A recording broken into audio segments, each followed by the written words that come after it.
رسول الله نحمده ونصلي على رسوله الكريم اما بعد فاعوذ بالله من الشيطان الرجيم بسم الله الرحمن الرحيم رب اشرح لي صدري ويسر لي امري واحلل عقدة من لساني يفقهوا قولي اذا سألك عبادي عني فاني قريب اجيب دعوة الداعي اذا دعان فَلْيَسْتَجِيبُوا لِي وَلْيُؤْمِنُوا بِي لَعَلَّهُمْ يَرْشُدُونَ۔ اور جب میرے بندے آپ سے میرے بارے میں سوال کریں تو کہہ دیجئے بے شک میں قریب ہوں، میں پکارنے والے کی پکار کا جواب دیتا ہوں۔ جب وہ مجھے پکارے تو ان کو چاہیے کہ وہ بھی میرا حکم مانیں اور مجھ پر ایمان رکھیں تاکہ وہ ہدایت پا جائیں۔ السلام علیکم ورحمۃ اللہ وبرکاتہ۔ کیا حال ہے سب کا؟ الحمدللہ۔ قرآن مجید کا سیکھنا اور سکھانا بہترین عمل ہے۔ عثمان رضی اللہ عنہ سے روایت ہے کہ نبی صلی اللہ علیہ وسلم نے فرمایا، خیرکم من تعلم القرآن وعلمہ، تم میں سب سے بہتر وہ ہے جو قرآن سیکھے اور اس کی تعلیم دے۔ یعنی دو میں سے ایک کام ضرور کرنا چاہیے، یا طالب علم بنے رہیں یا پھر معلم بنے۔ قرآن کے پڑھنے پڑھانے والے لوگ اللہ کے خاص لوگ ہوتے ہیں، خاص بندے ہوتے ہیں۔ انس رضی اللہ عنہ سے روایت ہے، وہ کہتے ہیں کہ رسول اللہ صلی اللہ علیہ وسلم نے فرمایا، بے شک لوگوں میں سے کچھ اہل اللہ ہوتے ہیں۔ آپ صلی اللہ علیہ وسلم سے پوچھا گیا کہ ان میں سے کون لوگ اہل اللہ ہوتے ہیں، یعنی اللہ والے؟ آپ صلی اللہ علیہ وسلم نے فرمایا، اہل قرآن اہل اللہ ہیں اور اس کے خاص لوگ ہوتے ہیں، یعنی جن لوگوں کا تعلق قرآن مجید سے مضبوط ہوتا ہے وہ اللہ کے خاص بندے ہوتے ہیں، VIPs ہوتے ہیں۔ قرآن کی بدولت اللہ اور اس کے رسول کی محبت حاصل ہوتی ہے۔ ابن مسعود کہتے ہیں، جو شخص قرآن سے محبت کرتا ہے وہ دراصل اللہ اور اس کے رسول سے محبت کرتا ہے، اور یہ دونوں محبتیں ہمارے ایمان کا حصہ ہیں۔ ابو سعید خدری بیان کرتے ہیں کہ ایک آدمی میرے پاس آیا اور اس نے مجھے کہا کہ مجھے کوئی وصیت کرے، تو میں نے کہا، تم نے جو سوال مجھ سے کیا ہے میں نے تم سے پہلے یہی سوال رسول اللہ صلی اللہ علیہ وسلم سے کیا تھا، اور آپ نے فرمایا تھا، میں تمہیں اللہ سے ڈرنے کی وصیت کرتا ہوں کیونکہ یہ ہر چیز کی بنیاد ہے، اور جہاد کو لازم پکڑ لو کہ وہ اسلام کی رہبانیت ہے، اور اللہ کے ذکر اور قرآن کی تلاوت کا اہتمام کیا کرو کیونکہ وہ آسمان میں تمہارے لیے باعث رحمت اور زمین میں تمہارے لیے باعث تذکرہ ہیں، اور قرآن کی بدولت مطلوبہ چیز کا حصول آسان ہو جاتا ہے۔ امام ابراہیم مقدسی اپنے شاگرد عباس بن عبد الدائم کو وصیت کیا کرتے تھے کہ قرآن کی کثرت سے تلاوت کرو اور اسے ترک نہ کرو، تو تم جو طلب کرنا چاہتے ہو وہ تمہارے لیے اتنا ہی آسان ہو جائے گا جتنی تم قرات کرو گے، یعنی تمہاری قرات کی مقدار کے مطابق، تمہارے قرآن سے تعلق کے مطابق تمہاری چیزیں تمہارے لیے آسان ہو جائیں گی، تمہارے کام تمہارے لیے آسان ہو جائیں گے، تمہاری مقاصد پورے ہو جائیں گے۔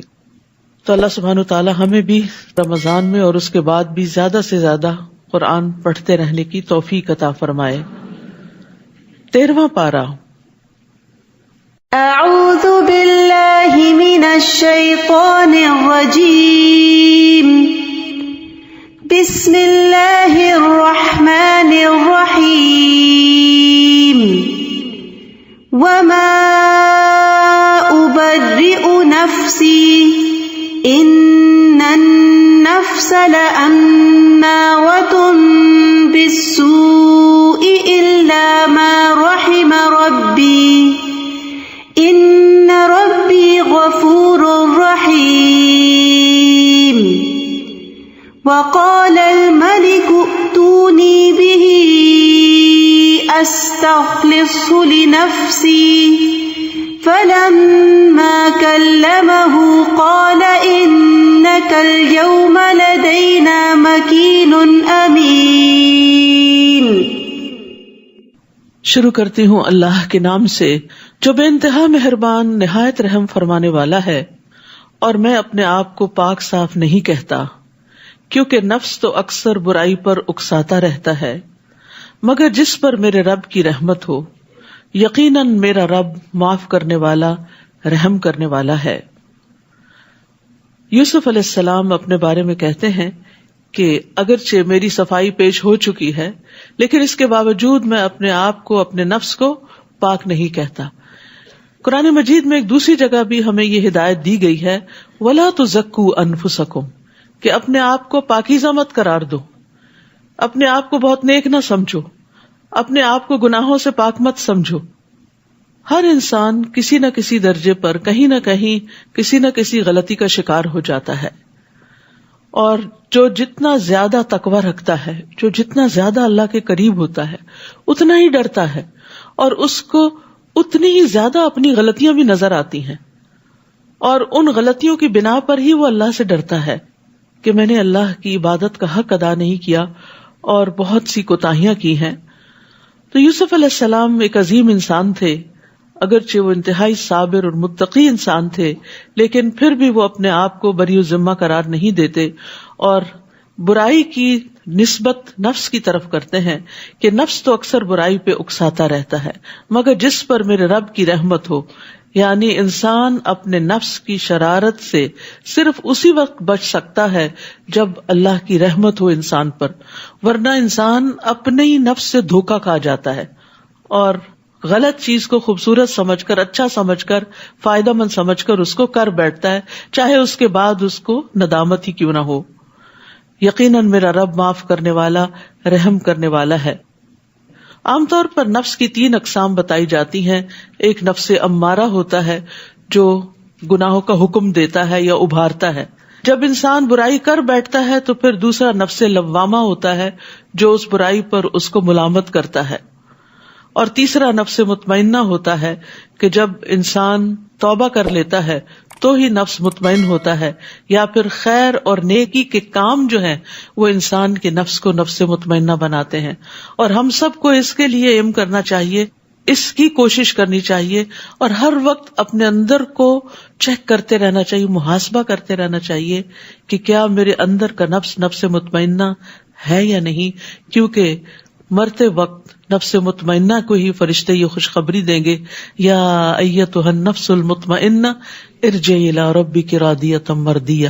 تو نفس مطمئنہ اس کو حاصل ہوتا ہے جو اپنے رب سے راضی ہوتا ہے اور رب بھی اس سے راضی ہوتا ہے. رضی اللہ عنہم ورضوا عنہ. اور یہ اسی وقت ہو سکتا ہے جب بندہ رب کی رضا کے کام کرتا رہے.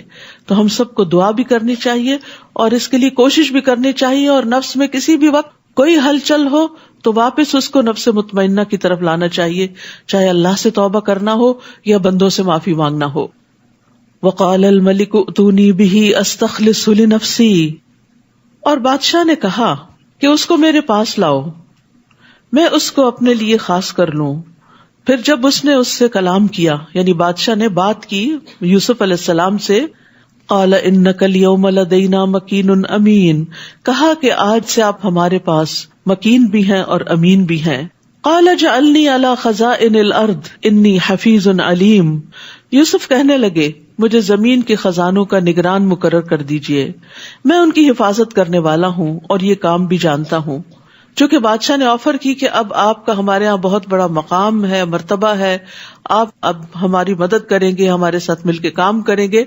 تو پھر یوسف علیہ السلام نے اپنے لیے اس کام کا انتخاب کیا جس کو وہ سب سے بہتر طور پر کر سکتے تھے، جس کے لیے باقی لوگ تیار نہ تھے. لیکن اللہ سبحانہ وتعالیٰ نے یوسف علیہ السلام کو ایک خاص مرحلے سے گزار کر عزیز مصر کے گھر میں رکھ کر ایسی زبردست مینیجریل سکلز عطا کر دی تھی کہ اب وہ اس عہدے کو لینے کے قابل تھے. تو اس آیت سے یہ بات پتہ چلتی ہے کہ انسان کے لیے جائز ہے کہ اگر اس کے پاس کوئی اسکل ہو یا کوئی علم ہو تو اس بنا پر کہ دوسروں کی خدمت کر سکے اپنی اس خوبی کا ذکر کر سکتا ہے کہ میں یہ کام جانتا ہوں. یہ بوسٹنگ کے لیے نہیں ہوتا کہ اپنے آپ کو انسان بڑی چیز بتائے یا فخر کرے، لیکن دوسروں کے کام آنے کے لیے. ماوردی کہتے ہیں کہ ایسا کرنا عام صفات میں مطلقاً جائز نہیں، یعنی بلا وجہ اپنے منہ میاں مٹھو بننا اور اپنی خوبیاں اور تعریفیں بیان کرنا یہ ایک ناپسندیدہ عمل ہے، لیکن ضرورتاً جائز ہے. جیسے آپ اپنے سی وی میں اپنے بارے میں لکھتے ہیں، لیکن اگر وہی سی وی آپ ہر وقت اپنی زبان سے دہراتے رہیں ہر مجلس میں تو پھر یہ ایک ناپسندیدہ صفت ہوگی. اور مخصوص حالات میں جب اس کے ساتھ کوئی مقصد جڑا ہوا ہو تو پھر ایسا کرنا درست ہے، ورنہ تزکیہ کرنا اور ریاکاری کرنا یہ ناپسندیدہ افعال ہیں، اور صاحب فضل انسان جتنا ہو سکے ان چیزوں سے بچے، بلکہ استغفار ہی کرتا رہے، اپنے گناہوں کو یاد کرتا رہے تاکہ وہ نیکیوں میں اور آگے بڑھ سکے۔ اور دوسری بات یہ ہے کہ جب آپ کسی کام کے قابل ہوں اور آپ دیکھ رہے ہوں کہ باقی کوئی اور نہیں کر سکتا تو اس وقت بیٹھے رہنا بھی ایک جرم ہے۔ ہم دیکھتے ہیں کہ احزاب کے دن رسول اللہ صلی اللہ علیہ وسلم نے اپنے صحابہ سے کہا، جنگ خندق کے موقع پر آپ کو معلوم ہے نا کہ سارے اہل عرب اکٹھے ہو کر مسلمانوں کے سر پہ سوار ہو گئے تھے کہ آج ان کو ختم ہی کر کے رکھے، تو نبی صلی اللہ علیہ وسلم نے اپنے ساتھیوں میں اعلان کیا کہ ہمارے پاس کفار کی خبریں کون لائے گا، کہ اب ان کی پوزیشن کیا ہے۔ تو زبیر رضی اللہ عنہ نے کہا کہ میں لاتا ہوں۔ پھر آپ نے پوچھا، دوسری بار بھی زبیر رضی اللہ عنہ نے کہا کہ میں جاؤں گا۔ تیسری بار پوچھا، کیونکہ بہت سخت سردی کا موسم بھی تھا اور بہت خوفناک خطرناک حالات تھے، کوئی بھی جانے کی ہمت نہیں کر رہا تھا، تو زبیر رضی اللہ عنہ نے کہا کہ میں جاتا ہوں۔ اس پر آپ صلی اللہ علیہ وسلم نے فرمایا کہ بے شک ہر نبی کے حواری ہوتے ہیں اور میرے حواری زبیر ہیں، اور اس بنا پر ان کو جنت کی بھی بشارت دی گئی۔ اس طرح ہم نے یوسف کو اس سرزمین میں اقتدار عطا کیا، کہتے ہیں کہ وہی عہدہ جو عزیز مصر کے پاس تھا اب وہ ان کو مل گیا، یعنی جس کے غلام تھے اب وہ غلامی کی بجائے آقا کے منصب پہ آ گئے۔ وہ جہاں چاہتے رہتے تھے، یعنی اب بہت کچھ ان کے کنٹرول میں آ گیا تھا اور ساری مملکت میں ان کے بے پناہ اختیارات ہو گئے۔ ہم جسے چاہیں اپنی رحمت سے ایسے ہی نوازتے ہیں اور نیک لوگوں کا اجر ضائع نہیں کرتے۔ یہ نیکی کون سی نیکی تھی؟ یہ ان کا صبر تھا، جو مشکل ترین حالات میں انہوں نے کیا، کنویں میں صبر کیا۔ جس قافلے نے ان کو باہر نکالا ان کے سامنے اپنی کہانی نہیں بیان کرنی شروع کی کہ میرے بھائیوں نے میرے ساتھ بہت برا کیا اور مجھے یہاں پھینک گئے ہیں، پلیز مجھے میرے گھر واپس پہنچاؤ، کچھ نہیں کہا۔ پھر غلامی میں صبر کیا، جیل میں صبر کیا، حرام کام پہ صبر کیا، ایک عورت نے برائی کی دعوت دی، اس دعوت کو قبول نہیں کیا، اس پر صبر کیا۔ تو جیسی جیسی ان کی آزمائشیں تھی ویسا ویسا صبر کرتے گئے۔ اور یاد رکھیے نبی صلی اللہ علیہ وسلم نے فرمایا جتنی مشقت ہوتی ہے اسی مقدار پر اللہ کی مدد آتی ہے، یعنی جتنے مشکل حالات سے آپ کو گزارا جاتا ہے اگر آپ صبر کریں تو اتنی مقدار میں اللہ کی مدد آپ کے پاس آئے گی، اور بے شک اللہ کی طرف سے صبر کی توفیق بھی اسی مقدار میں ملتی ہے جتنی بڑی آزمائش ہوتی۔ لیکن یہ کس کو ملتی ہے؟ من یتصبر یصبرہ اللہ، جو صبر کرنا چاہتا ہے اللہ تعالیٰ اس کو صبر عطا کر دیتا ہے، اور صبر کرنے کی وجہ سے ہی انسان کے اوپر سے آزمائش ٹلتی ہے اور پھر دن بدلتے ہیں، اچھے دن آتے ہیں۔ وَلَأَجْرُ الْآخِرَةِ خَيْرٌ لِّلَّذِينَ آمَنُوا وَكَانُوا يَتَّقُونَ، اور جو لوگ ایمان لائے اور اللہ سے ڈرتے رہے ان کے لیے آخرت کا اجر ہی بہتر ہے۔ یہاں پر آخرت کے اجر کا ذکر اس لیے کر دیا گیا کہ یہ تو صبر کے نتیجے میں دنیا میں ان کو اللہ تعالیٰ نے ایک بہت بڑا مقام دیا تھا، لیکن آخرت کا اجر تو کہیں بڑا ہے، یعنی دنیا کے اجر سے ہی اندازہ کر لو کہ آگے بھی کیا کچھ ملنے والا ہے۔ کچھ عرصے بعد یوسف کے بھائی مصر آئے، کیونکہ اب مصر میں قحط آ گیا تھا، اور وہ قحط نہ صرف ہی کہ مصر بلکہ فلسطین، شام، آس پاس کے علاقوں میں بھی پہنچ گیا۔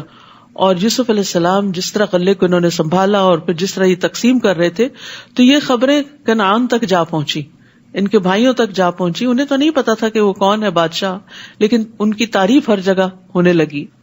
تو بھائی بھی سن کے کہ ہمیں یہاں سے غلہ مل سکتا ہے وہ یوسف کے پاس آئے اور یوسف کے پاس حاضر ہوئے۔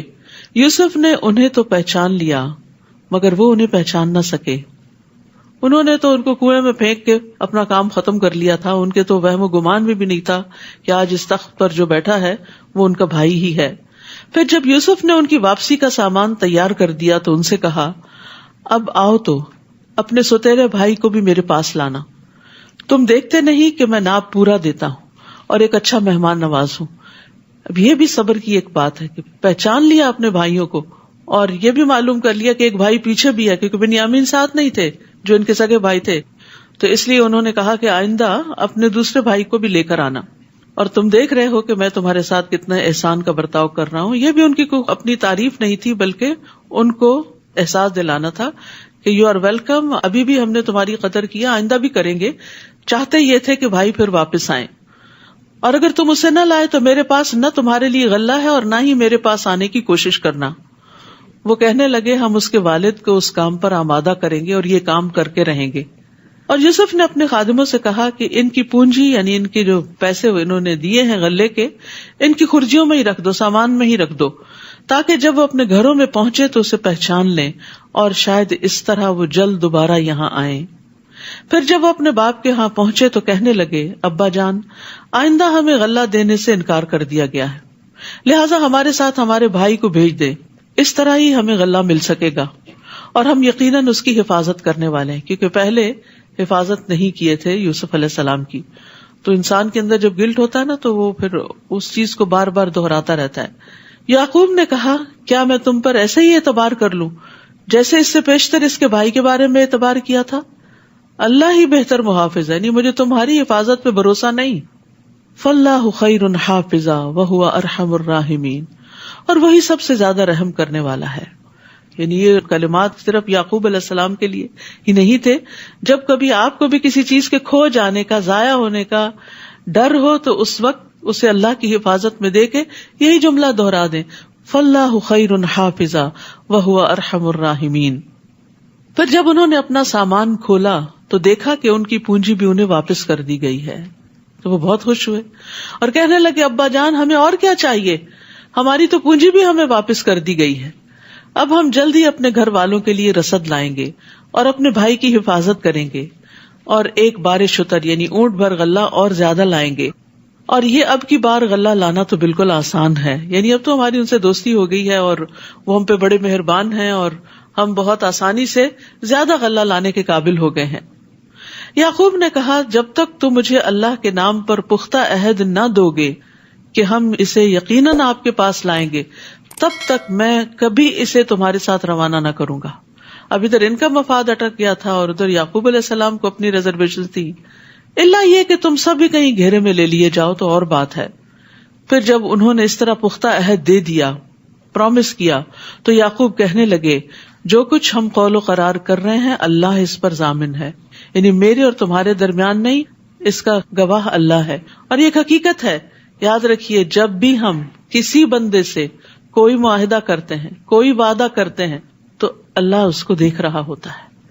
تو اگر کوئی شخص اس سے پھرتا ہے تو پھر اللہ سبحانہ وتعالیٰ اس کو پکڑنے والا ہے. تو اس لیے لوگوں سے وعدے کر کے، چاہے چھوٹی چیز کا وعدہ ہو یا بڑی چیز کا، اس سے پھرنا نہیں چاہیے. پھر کہنے لگے میرے بچوں، شہر میں ایک ہی دروازے سے نہیں بلکہ مختلف دروازوں سے داخل ہونا، تاہم میں اللہ کی مشیت سے تمہیں ذرہ برابر بھی نہیں بچا سکتا. حکم تو صرف اسی کا چلتا ہے، میں اسی پر بھروسہ کرتا ہوں اور جسے بھی بھروسہ کرنا ہو اسی پر کرنا چاہیے. یعقوب علیہ السلام نے ایسا کیوں کہا تھا؟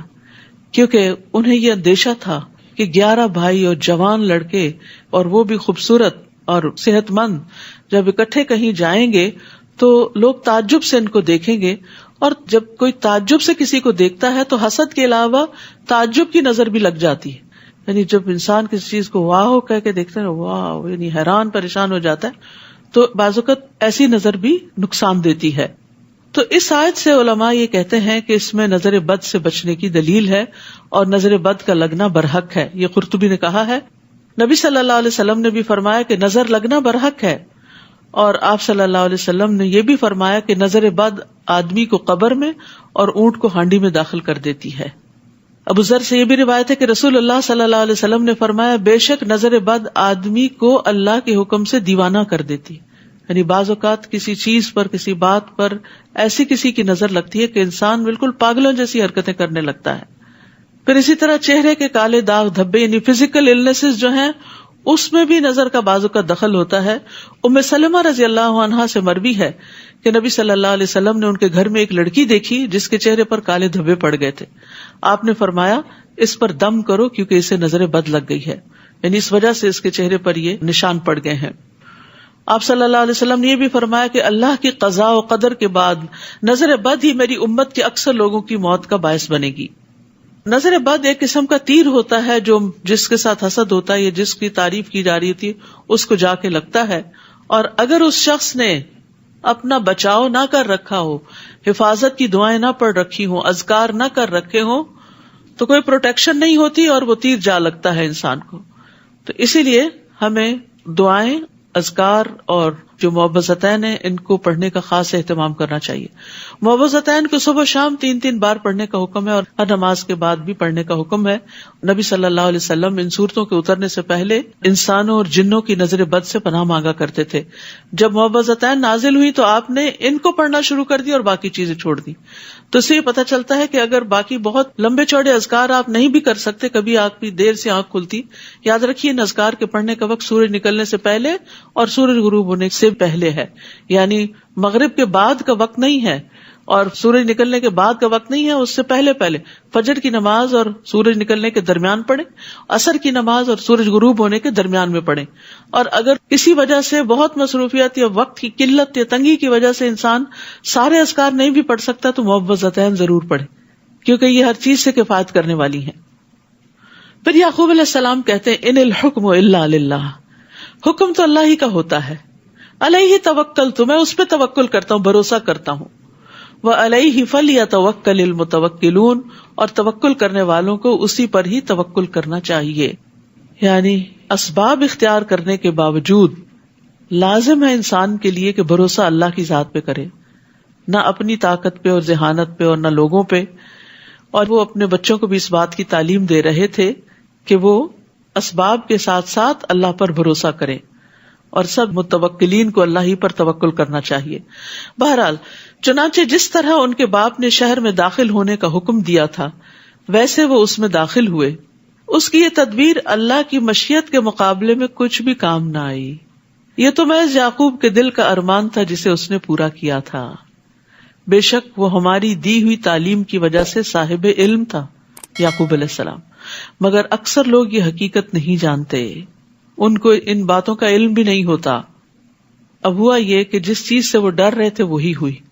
کہا جاتا ہے کہ اپنے خیالات کو ہمیشہ پازیٹو رکھیں, کیونکہ جب آپ کی سوچیں منفی ہوتی ہیں تو ایک لا آف اٹریکشن ہوتا ہے کہ جس میں آپ جس طرح سوچتے ہیں چیزیں ویسے ہی ہونا شروع ہو جاتی ہیں. مثلاً آپ کسی انسان سے ملتے ہوئے ڈر رہے ہوتے ہیں کہ یہ مجھے کچھ کہہ نہ دے, اور اسی ڈری شکل کے ساتھ اس سے جا کے ملتے اور واقعی پھر کہہ بھی دیتا ہے. تو اس سے پہلے اپنے اندر کو تبدیل کریں, یعنی باہر کی تبدیلی سے پہلے اندر کی سوچیں تبدیل کریں. جتنی آپ کی سوچیں مثبت ہوتی چلی جائیں گی اتنے ہی آپ بہادر اور مضبوط ہوتے چلے جائیں گے اللہ کے اذن سے. اور یہ توکل کرنے سے اور اللہ کا سہارا پکڑنے سے ہی ہوتا ہے. یعنی مثبت سوچ صرف اس وقت ہو سکتی ہے انسان کی جب انسان اللہ کے بارے میں گمان اچھا رکھے کہ خیر ہوگی. فاللہ خیر حافظہ, حفاظت اللہ ہی کی ہے, اللہ ہی بچانے والا ہے. اچھا بعض اوقات یہ بھی ہوتا ہے آپ ساری پروٹیکشن کی دعائیں پڑھ لیتے ہیں, سارے اسباب اختیار کر لیتے ہیں, اس کے باوجود پھنس جاتے ہیں جہاں پھنسنا ہوتا ہے. پھر اب آپ کہتے ہیں کہ وہ میں نے جو پڑھا تھا اس کا کیا ہوا, ہم نے تو استخارہ کر کے شادی کی تھی, پھر یہ مشکل کیوں پیش آئی. نہیں, پھر بھی آ سکتی ہے. اب یہاں آپ دیکھیں سب کچھ انتظامات ہو رہے ہیں, لیکن یعقوب علیہ السلام کو ایک اور صدمہ دیکھنا پڑا. لیکن یہ وقتی تھا, اس میں کوئی حکمت تھی, اور یہ وقت گزر گیا اور آگے آپ دیکھیے کتنی بڑی بڑی ترقیاں ہوئی. تو چاہے شادی کا استخارہ کر کے آپ شادی کریں, پھر اگر کچھ مشکلات پیش آ جائیں تو بعض اوقات اللہ تعالیٰ آپ کو ان مشکلات سے گزار کے مضبوط کرتا ہے. کچھ چیزیں آپ نے کتابوں میں نہیں سیکھی ہوتی, وہ آپ کو بندے سکھاتے ہیں. کچھ ایسے بندے زندگی میں مل جاتے ہیں جو آپ پہ بڑے مہربان ہوتے ہیں, محبتیں ان کی آپ کو بہت کچھ سکھا جاتی ہیں. لیکن کچھ بڑے مشکل لوگ بھی زندگی میں آ جاتے ہیں جن کے تلخ رویے آپ کو بہت کچھ سکھا جاتے ہیں اور بہت بہادر کر دیتے ہیں. اور پھر دل اللہ کے ہاتھ میں معلوم نہیں کب بدل جائے, اس کے بعد اچھے حالات بھی آ جاتے ہیں. تو کبھی استخارے کو بلیم نہ کریں اور کبھی اذکار کو بلیم نہ کریں کہ کوئی فائدہ نہیں دعائیں کرنے کا کیونکہ وہی ہو گیا. پھر نہیں, اس میں بھی خیر ہے. اگر حالات آپ کی توقع کے خلاف ہو گئے تو اس میں بھی خیر تھی. ایک خیر وہ ہوتی ہے جس کو آپ خیر دیکھتے ہیں, عسیٰ ان تکرہوا شیئا, اور ہو سکتا ہے ایک چیز کو تم ناپسند کرو کہ یہ نہیں اچھا ہوا, وہو خیر لکم, اور وہی تمہارے حق میں اچھی ہو. وعسیٰ ان تحبوا شیئا وہو شر لکم, ہو سکتا ہے ایک چیز تمہیں بڑی پسند ہو کہ یہ اچھی ہے اور وہ اسی میں شر ہو. تو ہم نے خیر اور شر کو اپنے حساب سے بنا رکھا ہے. ہماری نظریں جس چیز کو خیر دیکھتی ہیں بس اس کو ہی ہم خیر سمجھتے ہیں, اور جو تکلیف دہ حالات زندگی میں آ جاتے ہیں اس کو ہم اپنے لیے خیر نہیں سمجھتے. حدیث میں آتا ہے مومن کے ہر حال میں خیر ہوتی ہے, اس کو نعمت پہنچتی ہے وہ شکر ادا کرتا ہے, اور اس کو تکلیف پہنچتی ہے تو وہ صبر کرتا ہے, اور یہ چیز اس کے حق میں بہتر ہوتی ہے. تو اس لیے ہر حال میں اللہ کی رضا پہ راضی رہیں اور اچھے دنوں کا انتظار کرتے رہیں کہ یہ وقت بھی گزر جائے گا. This shall to pass. اب قافلہ آ جاتا ہے مصر. جب یہ لوگ یوسف کے پاس آئے تو یوسف نے اپنے بھائی کو اپنے ہاں جگہ دی, بنیامین کو. دو سب کو رکھا, بنیامین اکیلے رہ گئے. تو پھر چپ کے ان سے ملاقات کی اور سب حالات لیے دیے اور اسے بتا دیا کہ میں ہی تیرا بھائی یوسف ہوں, لہٰذا تم اب ان باتوں کا غم نہ کرو جو یہ کرتے رہے ہیں. یہ ہوتا معاف کرنا. عام طور پر ہم معاف کرنے کی بات تو کرتے ہیں لیکن ہم صرف الفاظ ادا کرتے ہیں, میں نے معاف کیا, میں نے سب کو معاف کیا, اور رنج غم تکلیف دل سے نکالتے ہی نہیں ہے. تو آپ دیکھیے اتنا برا ہاتھ لگ چکا تھا ان کو بھائیوں سے, اور پھر بنیامین نے لازماً بتایا ہوگا کہ آپ کے بعد مجھ پہ کیا کچھ بیتی ہے, کیونکہ ستیلے بھائی جو تھے اور سب سے چھوٹے بھی تھے. وہ کہتے ہیں نا سگ باش برادر خرد نہ باش, کہ چھوٹا بھائی بننا جو ہوتا ہے وہ بڑا ایک تکلیف دہ عمل ہوتا ہے. تو معلوم نہیں کس کس قسم کے مسائل سے, ان مسائل کا یہاں کوئی ذکر نہیں, لیکن یوسف علیہ السلام کا یہ جملہ بتا رہا ہے, فلا تبتئس بما کانوا یعملون, جسٹ اگنور دیم, اعراض برتو, ان باتوں کا غم نہ کرو جو یہ کرتے رہے. کتنا اچھا مشورہ ہے, کتنی زبردست کاؤنسلنگ ہے. ان باتوں کو چھوڑ دو, بلا دو ان کو, اور اسی میں خیر ہوتی ہے. کیونکہ جب انسان ان چیزوں کو بلاتا نہیں ہے تو اپنی ہی صحت پر اثر پڑتا ہے. جان ہاپکنس کی ایک کیرن ہے, انہوں نے کچھ ریسرچز کی تھی, تو وہ کہتے ہیں کہ دکھی اور مایوس ہونے سے انسان کا جسم بوجھل رہتا ہے, اور دکھ اور مایوسی کی وجہ سے ڈپریشن, دل کے امراض, ڈائبٹیز, بلڈ پریشر, اینگزائٹی اور تناؤ جیسے امراض کا خطرہ بڑھ جاتا ہے.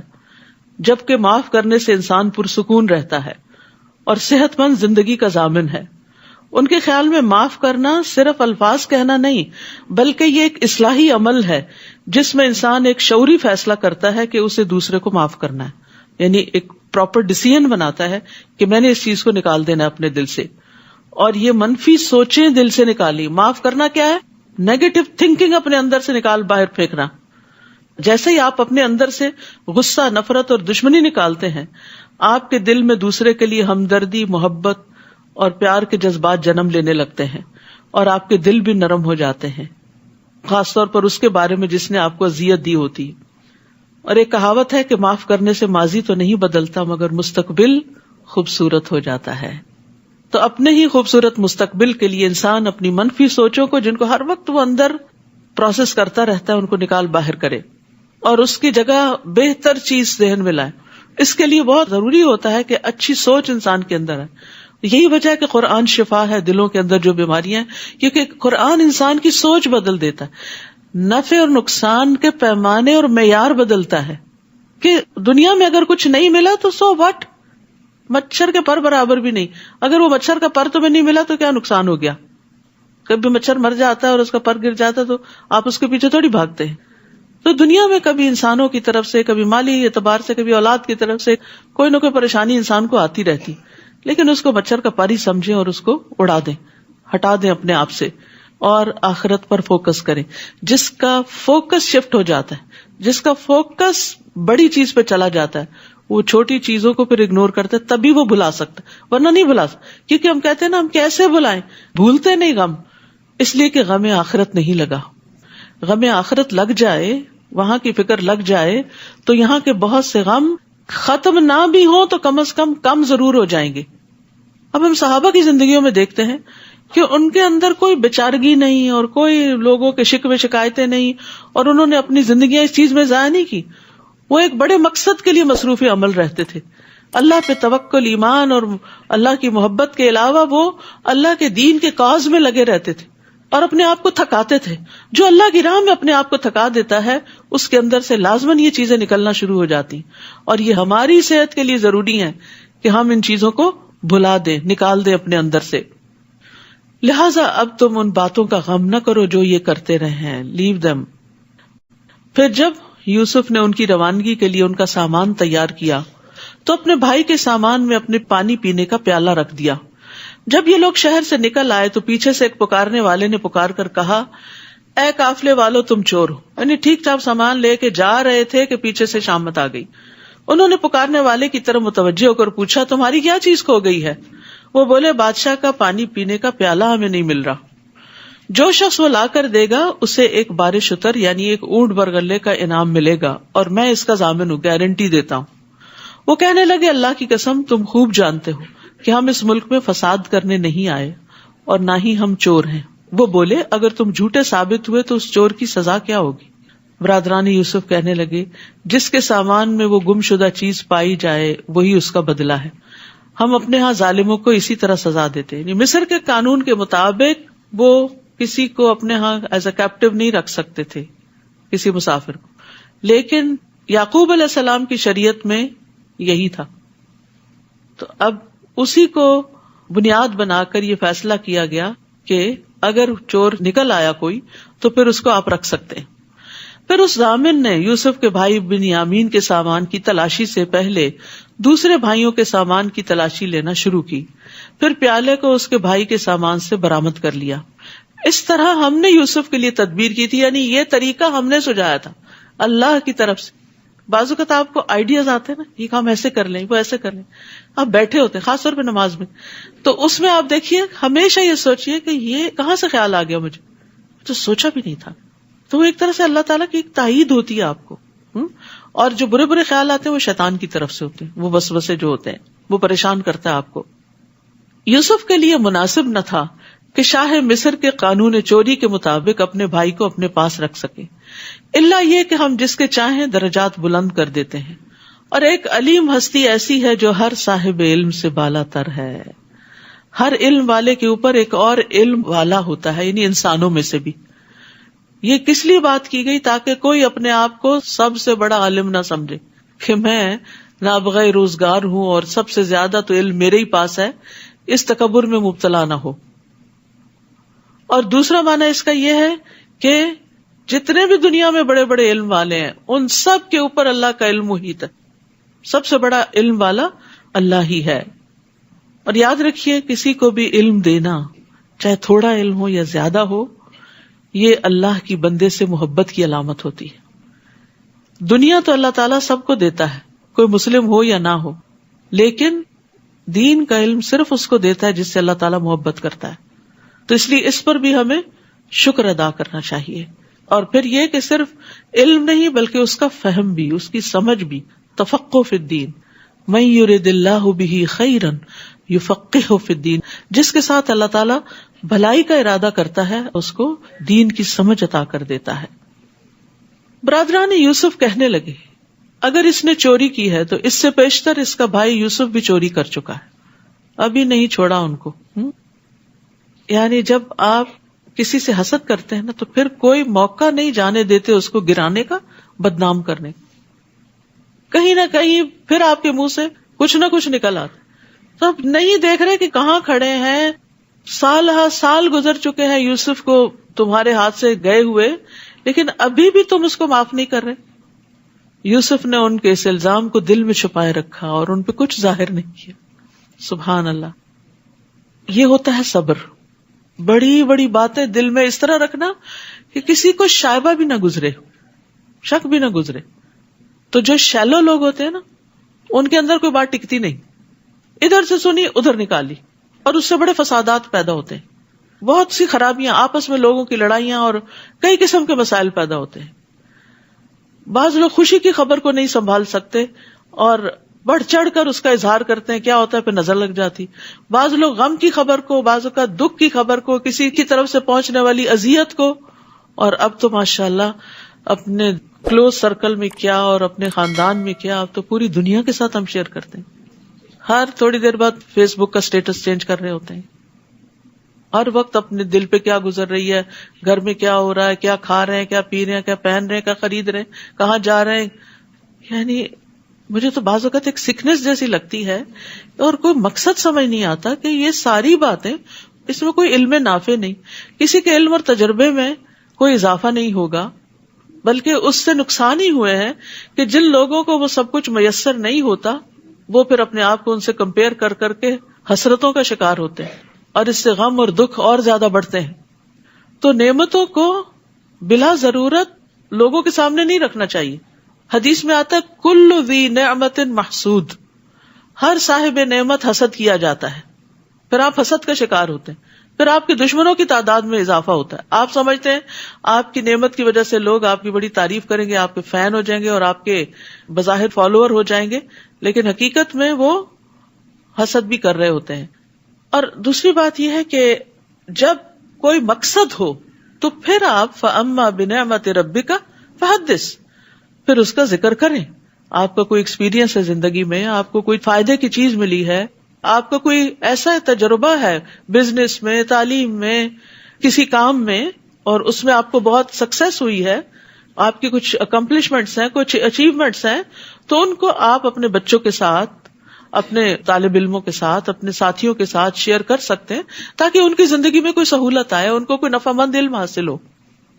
ایک کتابی علم ہوتا ہے اور ایک تجرباتی علم ہوتا ہے, تو جو تجرباتی علم ہے اس کو بھی شیئر کرنے سے فائدہ ہوتا ہے, لیکن جہاں ضرورت ہو, بلا ضرورت ہر وقت بوسٹنگ نہیں کرنی چاہیے. تو انہوں نے ان پہ کچھ ظاہر نہیں ہونے دیا, لیکن زیر لب کہنے لگے بڑے ہی برے لوگ ہو, یہ جو کچھ تم بیان کر رہے ہو اللہ اسے خوب جانتا ہے کہ میں نے چوری کی تھی یا نہیں کی تھی. تو اللہ کو پہچاننے والے کے لیے بندوں کی باتیں سننا آسان ہو جاتی. یعنی اس میں ایک دوسرا پہلو بھی ہے کہ انہوں نے یوسف کو تانا دیا, گمشدہ یوسف کو تانا دیا, اور نہیں پتا تھا کہ سامنے وہی ہیں. ادھر ان کی چاپلوسی کر رہے تھے اور ادھر ایسی بات کر رہے تھے. تو آپ دیکھیے کہ یوسف علیہ السلام نے برداشت کیسے کیا. میرا یہاں پر پوائنٹ یہ ہے کہ لوگوں کی باتیں کون برداشت کر جاتا ہے. عام طور پر لوگوں کو کہتے سنا اب برداشت نہیں ہوتا, کیونکہ ایمان کمزور ہو گیا.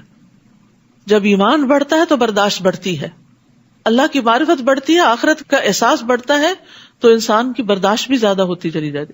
اس کا ضروری نہیں کہ تعلق عمر کے ساتھ ہی ہو, کہ عمر کے ساتھ ساتھ برداشت کم ہو جاتی ہے. یوسف علیہ السلام کافی بڑے ہو چکے تھے اب, لیکن چونکہ ایمان تھا اور اللہ کی پہچان تھی تو اس لیے انہوں نے اس بات کو پی لیا. وہ کہنے لگے حضور والا, ابھی چور کہہ رہے ہیں, ابھی حضور والا, ایھا العزیز, اس کا باپ بہت بوڑھا ہو چکا ہے, لہٰذا اس کے بجائے ہم میں سے کسی کو رکھ لیجئے. ہم دیکھ رہے ہیں کہ آپ بہت احسان کرنے والے ہیں. سبحان اللہ. جیل کے ساتھیوں نے بھی کہا انا نراک من المحسنین, اب یہ بھائی بھی کہہ رہے ہیں انا نراک من المحسنین. تو جو محسن ہوتا ہے وہ ہر جگہ ہی محسن ہوتا ہے, اور ہر جگہ اس کے احسان کو ایکنالج کر لیا جاتا ہے. پھر یعنی محسن کا احسان چھپا نہیں رہتا, یہ ایک ایٹیٹیوڈ ہوتا ہے. یوسف نے کہا معاذ اللہ, اس بات سے اللہ کی پناہ, ہم تو اسے ہی پکڑیں گے جس کے ہاں ہم نے اپنا گمشدہ سامان پایا ہے. اگر ہم ایسا کریں تب تو ہم ظالم ٹھہرے.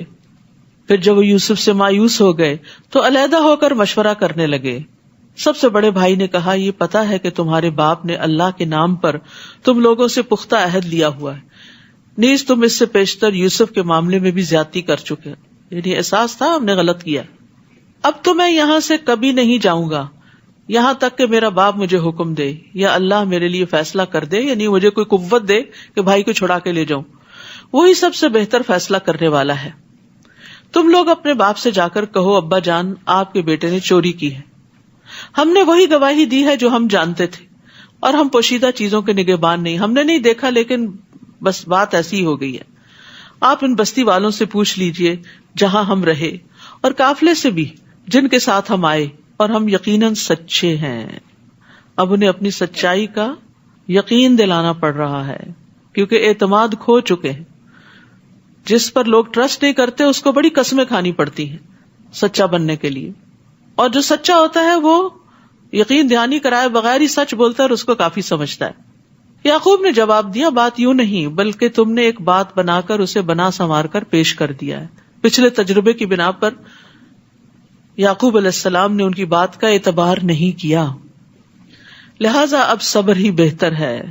فصبر جمیل, ہو سکتا ہے اللہ ان سب کو میرے پاس لے آئے. اب 3 غائب ہو گئے, بڑا بھائی بھی جس نے کہا میں نہیں جاؤں گا جب تک بنیامین نہیں جائے گا, بنیامین بھی, اور یوسف تو پہلے سے ہی وہاں تھے. بلا شبہ وہ سب کچھ جاننے والا حکمت والا ہے. تو صبر جمیل ایسا صبر ہوتا ہے جس میں کوئی شکوہ شکایت نہیں ہوتی. یہ تو وہ باتیں ہیں نا جن کا ذکر قرآن نے کر دیا. روزمرہ زندگی میں پتہ نہیں کون کون سے ایسے معاملے ہوں گے ان بچوں کے کہ جن پر یعقوب علیہ السلام مستقل صبر کر رہے ہوں, کیونکہ بد اخلاقی کے جو رویے ہوتے ہیں وہ پھر مستقل ہی بن جاتے ہیں, روز ہی ٹارچر بن جاتے ہیں. تو قرآن میں صبر جمیل بھی آیا، ہجر جمیل بھی آیا. ہجر جمیل ہوتا ہے ایسا چھوڑنا جس میں ایذا رسانی نہ ہو، اور صفح جمیل ایسا معاف کرنا جس میں ڈانٹ اور ناراضگی نہ ہو. تو بہرحال سختی کی انتہا کے بعد نکلنے کا راستہ بن جائے گا اب. اور یہ اللہ کا طریقہ ہے کہ جب کوئی مصیبت آخر کو پہنچتی ہے تو پھر اللہ تعالیٰ اس میں سے کوئی راستہ نکال دیتے ہیں. یعقوب علیہ السلام کے لیے آزمائش بڑی سخت ہو چکی تھی، لیکن اللہ سبحانہ وتعالیٰ نے ان کے لیے اب آسانیاں کر دی. حالات بدلتے ہیں اب. وَتَوَلَّى عَنْهُمْ، یعقوب نے ان کی طرف سے منہ پھیر لیا. ایسے لوگوں کے ساتھ ایسا ہی کرنا ہوتا ہے کہ ان کو جواب دینا اور انہیں سمجھانا بعض اوقات بے فائدہ ہوتا ہے. اور کہنے لگے ہائے یوسف یا اسفا علی یوسف، اور ان کی آنکھیں غم سے بے نور ہو گئی تھی، وہ خود غم سے بھرے ہوئے تھے. تو اس سے یہ پتا چلتا ہے کہ مصیبت پر آنسو بہانا جائز ہے. یعنی غم دل میں اگر گھر کر جائے تو یہ ایک فطری سی بات ہے، لیکن صرف آنسو بہانے کی حد تک. جیسے اپنے بیٹے ابراہیم کی وفات پر نبی صلی اللہ علیہ وسلم آنسو بہا رہے تھے تو عبد الرحمن بن عوف نے کہا تھا آپ بھی روتے ہیں؟ آپ نے فرمایا اے ابن عوف، یہ تو ایک رحمت ہے. یعنی غم دکھ کے موقع پر آنسو کا آ جانا رحمت کی علامت ہے. فرمایا آنکھ اشکبار ہے، دل غم زدہ ہے، لیکن ہم زبان سے وہی کہیں گے جس سے ہمارا مالک راضی ہو. اے ابراہیم، تیری جدائی سے یقیناً ہم غمگین ہیں. تو مصیبت کے وقت غم کا ہونا تقویٰ کے خلاف نہیں، لیکن جزا فضا کرنا منع ہے. چیخنا چلانا اور رونا پیٹنا. یہ حالت دیکھ کر وہ کہنے لگے اللہ کی قسم آپ تو یوسف کو یاد کرتے ہی رہیں گے یہاں تک کہ اپنے آپ کو غم میں گھلا دیں یا ہلاک ہو جائیں. یعقوب نے جواب دیا میں تو اپنی پریشانی اور غم کی فریاد اللہ کے سوا کسی سے نہیں کرتا. انما اشکو بثی وحزنی الی اللہ واعلم من اللہ ما لا تعلمون، اور میں اللہ سے کچھ ایسی چیزیں جانتا ہوں جنہیں تم نہیں جانتے. بث فا کے ساتھ شدید غم کو کہتے ہیں، معمولی غم نہیں، بہت شدید غم. اور دوسری طرف اللہ کی مہربانی کی وجہ سے میرے اندر اچھا گمان بھی ہے اور یہ امید میری طاقت کو بڑھا دیتی، اس لیے میں مایوس نہیں ہوں. یہ جو انما اشکو بثی وحزنی ہے، حضرت عمر رضی اللہ عنہ بعض اوقات نماز میں یہ سورت پڑھتے اور ان آیات پر اتنی ہچکیاں لینے لگتے کہ تیسری چوتھی صف میں بھی پیچھے لوگ ان کی آواز سنتے تھے رونے کی. تو بندہ نماز میں کھڑے ہو کے اگر روتا ہے، کوئی غم یاد آ جاتا ہے اس کو اور اپنے رب کے سامنے فریاد کرتا ہے تو کوئی حرج نہیں، جب تک کہ زبان سے کوئی ایسی بات نہ نکلے. اے میرے بیٹو، جاؤ اور یوسف اور اس کے بھائی کی تلاش کی سرتوڑ کوشش کرو اور اللہ کی رحمت سے نا امید نہ ہونا، کیونکہ اللہ کی رحمت سے نا امید تو کافر لوگ ہی ہوا کرتے ہیں اور مایوسی کفر ہے. ایک آدمی نے کہا اللہ کے رسول کبیرہ گناہ کون سے ہیں؟ آپ نے فرمایا اللہ کے ساتھ شرک کرنا، اللہ کے رزق سے نا امید ہونا اور اللہ کی رحمت سے مایوس ہونا. تو کبھی بھی حالات کتنے بھی تنگ ہوں مایوس نہ ہو، آپ پازیٹو رہیں کہ ایک وقت آئے گا کہ اللہ تعالیٰ اس کو تبدیل کر دے گا. یوسف علیہ السلام نے ان سے پوچھا پتا ہے تم نے یوسف اور اس کے بھائی کے ساتھ کیا سلوک کیا تھا جبکہ تم نادان تھے؟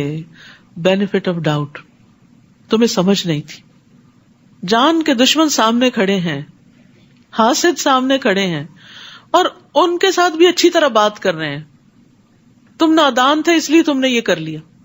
ہم دوسرے کو یہ بینیفٹ نہیں دیتے کہ یہ نا سمجھ ہے، اس کو دین کا علم نہیں، اس کے اندر اللہ کا خوف نہیں، اس کی اپنی مجبوریاں ہیں، اس لیے اگر یہ کرتا ہے تو اگنور کرو اس کو. یہ طریقہ ہمیں نہیں آتا. ہم اس وقت پوری عقل کی بات اس سے چاہتے ہیں جو نادان شخص ہوتا ہے. یاد رکھیے نادانی اور جہالت صرف یہ نہیں ہوتی کہ پڑھا لکھا نہ ہو انسان، بعض پڑھے لکھے بھی بڑے ناسمجھ ہوتے ہیں، معاملہ کرنا ان کو نہیں آتا ہوتا. تو زندگی میں ایسے رویوں کا جب سامنا کرنا پڑے، ایسی باتیں سننی پڑے تو یہی سوچا کریں کہ نہ سمجھ آئیے، اگر اس کو سمجھ ہوتی تو یہ بات منہ سے نہ نکالتا. تو اس سے انسان کے اپنے اندر پھر وہ تکلیف کا لیول نہیں بڑھتا. نبی صلی اللہ علیہ وسلم نے فرمایا سختی، اکھڑ پن جس چیز میں ہوگا اسے بدنما کر دے گا، اور بے شک اللہ بہت نرم خو ہے، نرمی کو پسند کرتا ہے. تو لوگوں کے تلخ رویوں کے مقابلے میں نرمی اختیار کرنی چاہیے، اور نرمی پہ اللہ تعالیٰ اتنا عطا کرتا ہے جو سختی پر عطا نہیں کرتا. وہ چونک کے بولے کیا تم ہی یوسف ہو؟ یوسف نے کہا ہاں میں ہی یوسف ہوں، اور یہ میرا بھائی ہے بنیامین. اللہ نے ہم پر بہت بڑا احسان فرمایا ہے. قد من اللہ علینا انہ من یتق ویصبر فان اللہ لا یضیع اجر المحسنین. کیونکہ جو اس سے ڈرتا ہے اور صبر کرتا ہے، تقوی اور صبر کامیابی کی کنجیاں، تو اللہ نیکی کرنے والوں کا اجر ضائع نہیں کرتا. یہ ہے تقوی اور صبر کے ثمرات. سبحان اللہ. تو یوسف علیہ السلام کے اندر 3 کوالٹیز بڑی نمایاں ہیں. اللہ کا ڈر جس نے انہیں ہر جگہ غلط قدم اٹھانے سے بچایا، صبر، مشکل سے مشکل حالات میں کوئی شکوہ شکایت نہیں، اللہ کی اطاعت پہ قائم رہے، اور تیسرے احسان، نیکی کے درجے پہ قائم رہے. یہی چیزیں ہمیں اپنی زندگی میں اختیار کر لینی چاہیے. وہ کہنے لگے اللہ نے آپ کو ہم پر فضیلت بخشی ہے اور ہم ہی خطا کار تھے. یوسف نے کہا آج تم پر کوئی گرفت نہیں، اللہ تمہیں معاف کر دے، وہ سب سے بڑھ کر رحم فرمانے والا ہے. لا تسریب، کیا مطلب ہے؟ آج کے بعد تم پہ نہ کوئی آر ہوگی نہ کوئی تان و تشنی. ایک ہوتا ہے معاف کر کے کہنا میں نے معاف کیا، پھر جب وہ پرانا قصہ دہرایا گیا تو پھر 2-4 سنا دی. یہ معاف کرنا نہیں ہوتا. لا تسریب کا مطلب یہ ہے کہ میں آج کے بعد اس بات کو دہراؤں گا بھی نہیں، مینشن بھی نہیں کروں گا کہ تم نے میرے ساتھ یہ کیا تھا، تمہارے اس جرم کا ذکر ہی نہیں کروں گا. لا تثریب علیکم اليوم. اور یہی بات تھی جو نبی صلی اللہ علیہ وسلم نے مکہ والوں سے کہی تھی جب مکہ فتح کر لیا تھا، جب آپ فاتح تھے، جب آپ انتقام لے سکتے تھے، تو آپ نے فرمایا لا تثریب علیکم اليوم. خطا کاروں سے درگزر کرنا انبیاء کی صفت ہے، اور اس معاملے میں بھی ہمیں ان کی پیروی کرنی چاہیے، اور درگزر کرنے سے عزت میں ہی اضافہ ہوتا ہے. رسول اللہ صلی اللہ علیہ وسلم نے فرمایا فَاعْفُوا يُعِزُّكُمُ اللَّهُ، درگزر کیا کرو اللہ تمہیں عزت عطا کرے گا. اب یوسف علیہ السلام بھائیوں سے کہتے ہیں یہ میری قمیص لے جاؤ اور اسے میرے والد کے چہرے پہ ڈال دینا، وہ بینا ہو جائیں گے. قمیص دیکھ کے ہی غم کا آغاز ہوا تھا، قمیص پہ جو جھوٹ موٹ کا خون تھا، اور قمیص ہی اس بیماری کا علاج بن گئی. کہتے ہیں نا زہر کو زہر مارتا ہے. بعض اوقات اسی چیز کے اندر ہی انسان کا فائدہ بھی ہوتا ہے جس سے انسان کو نقصان پہنچا. یاد رکھیے کہ ہم جب کسی انسان سے کبھی کوئی تکلیف اٹھاتے ہیں تو ہم اس کی خیر سے بالکل مایوس ہو جاتے ہیں، معاف نہیں کرتے. نتیجہ کیا ہوتا ہے کہ اس کی خوبیاں جو ہوتی ہیں وہ بھی ہمارے لیے خرابیاں بن جاتی ہیں.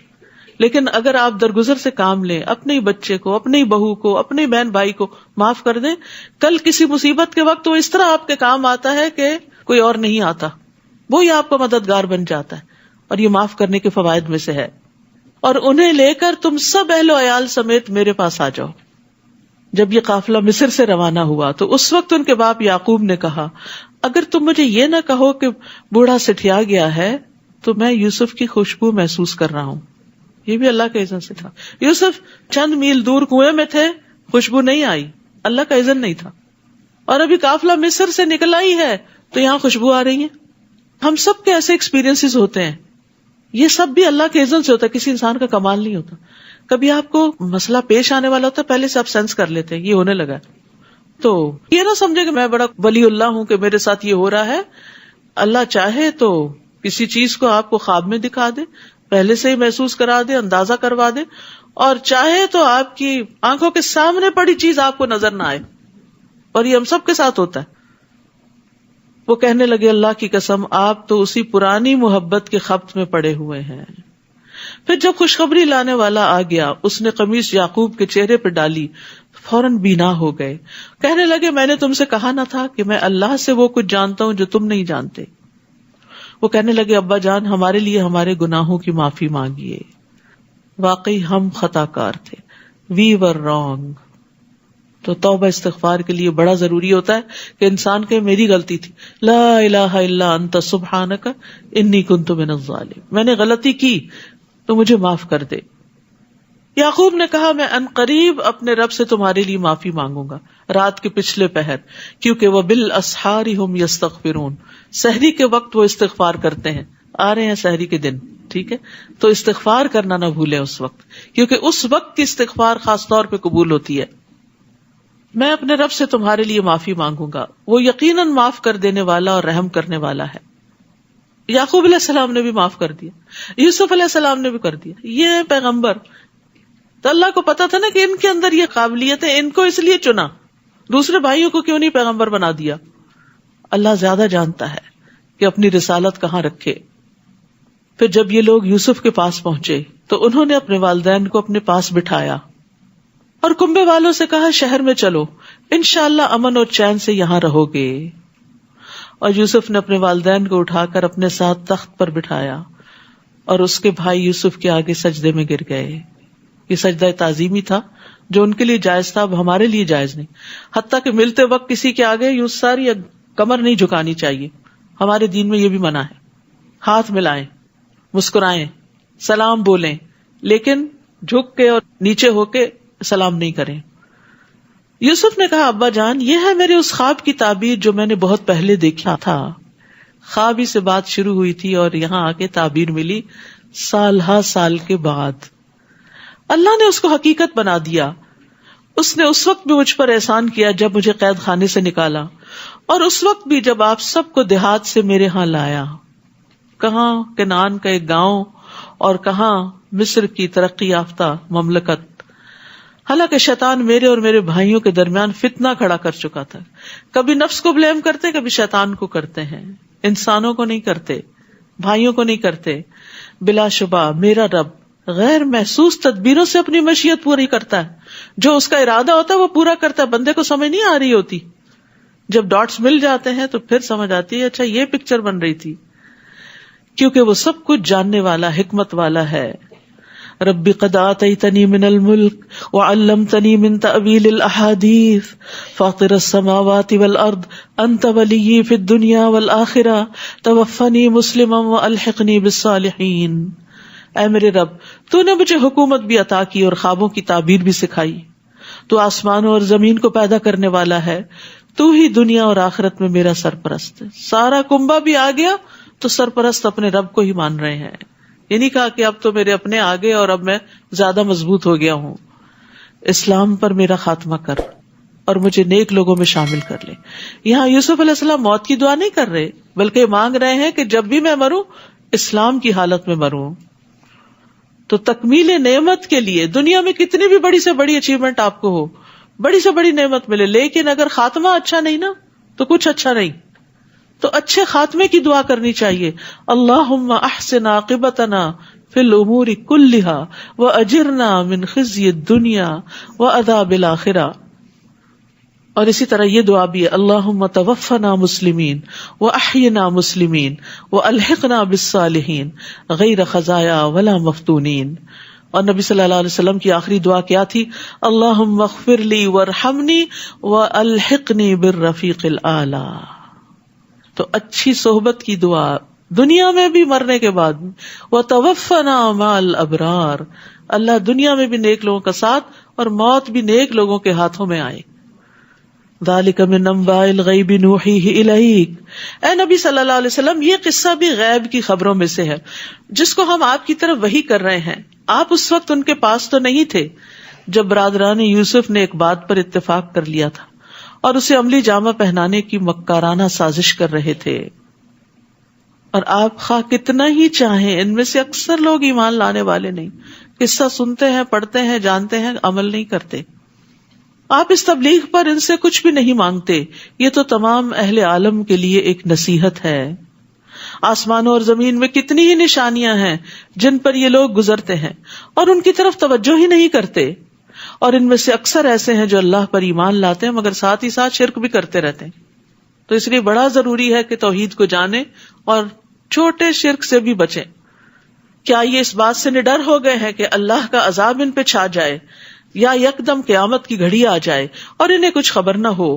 آپ ان سے کہہ دیجئے میرا راستہ یہی ہے کہ میں اللہ کی طرف بلاتا ہوں. میں خود بھی اس راہ کو پوری روشنی میں دیکھ رہا ہوں اور میرے پیروکار بھی. اللہ پاک ہے اور مشرکوں سے میرا کوئی واسطہ نہیں, یعنی میں شرک کرنے والوں میں سے نہیں. آپ سے پہلے ہم نے جتنے رسول بھیجے وہ سب مرد ہی تھے, یعنی عورتیں رسول نہیں بنا کر بھیجی گئیں. ایک بھاری ذمہ داری ہوتی ہے, تو اس لیے مردوں ہی کو رسول بنا کر بھیجا گیا. اور انہی بستیوں کے رہنے والے. دوسرا یہ کہ انہی کی قوم کے اندر سے اٹھائے گئے جن کی طرف ہم وحی کرتے رہے. کیا یہ لوگ زمین میں چلتے پھرتے نہیں ہیں کہ دیکھ لیتے جو لوگ ان سے پہلے گزر چکے ان کا کیا انجام ہوا؟ اور جو لوگ اللہ سے ڈرتے ہیں ان کے لیے آخرت کا گھر ہی بہتر ہے، کیا یہ کچھ سمجھتے نہیں؟ پہلے پیغمبروں کے ساتھ بھی یہی کچھ ہوتا رہا، حتیٰ کہ جب رسول مایوس ہو گئے اور لوگوں کو بھی یقین ہو گیا کہ ان سے جھوٹ بولا گیا ہے تو پیغمبروں کے پاس ہماری مدد آ گئی، پھر ہم جسے چاہتے ہیں بچا لیتے ہیں، تاہم مجرم لوگوں سے ہمارا عذاب ٹالا نہیں جاتا۔ ان قصوں میں اہل عقل اور خرد کے لیے کافی سامان عبرت ہے۔ یہ قرآن کوئی ایسی بات نہیں جو گھڑ لی گئی ہو، بلکہ یہ تو اپنے سے پہلی کتابوں کی تصدیق کرتی ہے۔ اس میں ہر بات کی تفصیل موجود ہے اور ایمان لانے والوں کے لیے یہ ہدایت اور رحمت ہے۔ سورۃ الرعد۔ اعوذ باللہ من الشیطان الرجیم، بسم اللہ الرحمن الرحیم، الف لام میم را، تلک آیات الکتاب والذی انزل الیک من ربک الحق ولکن اکثر الناس لا یؤمنون۔ اللہ الذی رفع السماوات بغیر عمد ترونها ثم استوى على العرش وسخر الشمس والقمر كل يجري لأجل مسمى يدبر الأمر يفصل الآيات لعلكم بلقاء ربكم توقنون۔ شروع کرتی ہوں اللہ کے نام سے جو بے انتہا مہربان نہایت رحم فرمانے والا ہے۔ سورۃ الرعد، الف لام میم را، یہ الکتاب کی آیات ہیں جو آپ کے رب کی طرف سے آپ پر نازل کیا گیا ہے، وہ عین حق ہے، لیکن اکثر لوگ اس بات پر ایمان نہیں لاتے۔ اللہ وہ ہے جس نے آسمانوں کو ایسے سہاروں کے بغیر بلند کیا جو تمہیں نظر آتے ہوں، پھر اس نے عرش پر قرار پکڑا اور سورج اور چاند کو ایک خاص قانون کا پابند بنایا۔ اس نظام کی ہر چیز ایک مقررہ مدت تک کے لیے چل رہی ہے۔ وہی اس کائنات کے نظام کی تدبیر کرتا ہے اور اپنی نشانیاں تفصیل سے بیان کرتا ہے تاکہ تم اپنے رب سے ملاقات کا یقین کرو۔ تو یاد رکھیے کہ سورج، چاند، ستارے یہ سب اللہ کے بنائے ہوئے ہیں اور اس نے بندوں کے لیے مسخر کر رکھے ہیں کہ وہ ان کو فائدہ پہنچائیں۔ اور خاص طور پر سورج اور چاند کا ذکر اس لیے کہ وہ سب سے نمایاں نشانیاں ہیں جو انسان کو نظر آتی ہیں۔ وہی تو ہے جس نے زمین کو پھیلا دیا اور اس میں سلسلہ کوہ اور نہریں بنا دی اور ہر طرح کے پھلوں کی دو دو قسمیں بنائی۔ وہی دن پر رات کو طاری کرتا ہے۔ سوچنے سمجھنے والے لوگوں کے لیے ان باتوں میں بہت سی نشانیاں موجود ہیں۔ نیز زمین میں کئی قطعات ہیں جو باہم ملے ہوتے ہیں، ان میں انگور کے باغ، کھیتی اور کھجوریں ہیں، جن میں سے کچھ جڑ سے ملی ہوتی ہیں اور کچھ نہ ملی ہوئی، اور ان قطعات کو ایک ہی طرح کے پانی سے سیراب کیا جاتا ہے، مگر مزے میں ہم کسی کو بہتر بنا دیتے ہیں اور کسی کو کمتر۔ ان چیزوں میں بھی اہل عقل کے لیے کئی نشانیاں ہیں۔ سبحان اللہ، ایک ہی مٹی، ایک ہی بیج، ایک ہی درخت، ایک ہی پانی، ایک ہی روشنی، ایک پھل میٹھا اور ایک کھٹا، ایک بڑا اور ایک چھوٹا، ایک لذیذ اور ایک غیر لذیذ۔ یہ فرق کون رکھتا ہے؟ یہ اللہ ہی فرق کرتا ہے۔ اور اگر آپ تعجب کرتے ہیں تو اس سے بھی عجیب تر ان لوگوں کی بات ہے جو کہتے ہیں کہ جب ہم مٹی بن جائیں گے تو کیا از سر نو پیدا ہوں گے؟ یہی لوگ ہیں جنہوں نے اپنے رب کا انکار کیا، اور ایسے ہی لوگوں کی گردنوں میں طوق ہوں گے۔ یہی لوگ اہل دوزخ ہیں جس میں وہ ہمیشہ رہیں گے۔ یہ لوگ بھلائی سے پہلے آپ سے برائی کے لیے جلدی مچا رہے ہیں، حالانکہ ان سے پیشتر ان جیسے لوگوں پر عذاب آنے کی کئی مثالیں گزر چکی ہیں، اور آپ کا رب لوگوں کے ظلم کے باوجود انہیں معاف کر دینے والا ہے، کیونکہ اگر پکڑنے لگے تو کوئی نہ بچے۔ اور یہ بھی یقینی بات ہے کہ آپ کا رب سخت عذاب دینے والا ہے۔ تو یہاں پر امید اور خوف کا اعتدال بتایا گیا ہے، یعنی اللہ تعالیٰ لوگوں کو معاف بھی کرتا ہے، ان کی پردہ پوشی بھی کرتا ہے، حالانکہ وہ ظلم کرتے ہیں، دن رات غلطیاں کرتے ہیں. اور اس کے ساتھ ساتھ اللہ تعالیٰ نے اس بات کا بھی ذکر کر دیا کہ وہ سخت عذاب دینے والا ہے، تاکہ لوگ امید اور خوف میں اعتدال رکھیں. اور یہ بھی کہ خوف کے مقابلے میں امید غالب ہونی چاہیے. بعض لوگ ہوتے ہیں وہ اپنے گناہوں پہ اتنے پریشان رہتے ہیں کہ ان کی امید ہی ختم ہو جاتی ہے. یہ بھی نہیں ہونا چاہیے. انس رضی اللہ عنہ سے روایت ہے کہ نبی صلی اللہ علیہ وسلم ایک نوجوان کے پاس گئے، وہ نزع کی حالت میں تھا. آپ نے فرمایا تم خود کو کیسا پا رہے ہو؟ بولا یا رسول اللہ میں اللہ سے مغفرت کی امید رکھتا ہوں لیکن اپنے گناہوں سے ڈرتا بھی ہوں. اس پر رسول اللہ صلی اللہ علیہ وسلم نے فرمایا جس بندے کے دل میں ایسے موقع پر خوف اور امید دونوں جمع ہو جائیں تو اللہ اس کو وہ چیز دیتا ہے جس کی وہ امید رکھتا ہے اور اس سے بچا لیتا ہے جس سے وہ ڈرتا ہے. تو یاد رکھیے امید کو غالب رہنا چاہیے، اللہ سے حسن ظن رکھنا چاہیے، اچھے خیالات زیادہ رکھنے چاہیے بجائے اس کے کہ انسان ہر وقت صرف پریشان ہی رہے. کافر لوگ یہ کہتے ہیں کہ اس نبی پر اس کے رب کی طرف سے کوئی معجزہ کیوں نہیں اتارا گیا؟ اے نبی آپ اس فکر میں نہ پڑیں، آپ تو صرف ایک ڈرانے والے ہیں اور ہر قوم کے لیے ایک رہنما ہوا ہے. اللہ یعلم ما تحمل کل انثى وما تغید الارحام وما تزداد وکل شیء عنده بمقدار. اللہ تو وہ ہے کہ ہر ایک مادہ جو کچھ اپنے پیٹ میں اٹھائے ہوئے ہے اسے جانتا ہے، اور جو کچھ ان کے پیٹوں میں کمی بیشی ہوتی رہتی ہے وہ اسے بھی جانتا ہے، اور اس کے ہاں ہر چیز کی ایک مقدار مقرر ہے. اس صورت کے اندر ایک خاص چیز آپ دیکھیں گے کہ دو مختلف چیزوں کا کثرت سے ذکر کیا گیا ہے. جیسے خوف اور امید کا ذکر کیا گیا، چاند اور سورج کا ذکر کیا گیا، یہاں پر مادہ کے پیٹ میں جو کچھ ہوتا ہے اور جو نہیں ہوتا اس کا ذکر کیا گیا. عالم الغیب والشہادہ، غیب اور حاضر کا ذکر کیا گیا. الکبیر المتعال، وہ چھپی اور ظاہر ہر طرح کی باتوں کو جاننے والا ہے، سب سے بڑا عالی شان والا ہے. پھر آپ دیکھیے تم میں سے اگر کوئی اپنی بات کو مخفی طور پر کہے یا پکار کے کہے، مخفی اور ظاہر، وہ اس کے لیے برابر ہے. اسی طرح اگر کوئی رات کی تاریکی میں چھپا ہو یا دن کی روشنی میں چل رہا ہو اس کے لیے برابر ہے. پھر تضاد، دو چیزوں کا کمپیریزن. ہر شخص کے آگے اور پیچھے پھر دو چیزیں آ گئی. اللہ کے مقرر کردہ نگران ہوتے ہیں جو اللہ کے حکم سے اس کی حفاظت کرتے ہیں. اللہ تعالیٰ کسی قوم کی اچھی حالت کو اس وقت تک نہیں بدلتا جب تک وہ اپنے اوصاف خود نہ بدل دے، یعنی گناہ کر کے. اور جب اللہ تعالیٰ کسی قوم پر مصیبت ڈالنے کا ارادہ کر لے تو پھر کوئی اسے ٹال نہیں سکتا، نہ ہی اس کے مقابلے میں کوئی اس کا مددگار ہو سکتا ہے. تو یہاں ایک بڑی خوبصورت بات بتائی گئی ہے ہمیں کہ ہر شخص کے آگے اور پیچھے اللہ کے مقرر کردہ نگران ہوتے ہیں جو اللہ کے حکم سے اس کی حفاظت کرتے ہیں.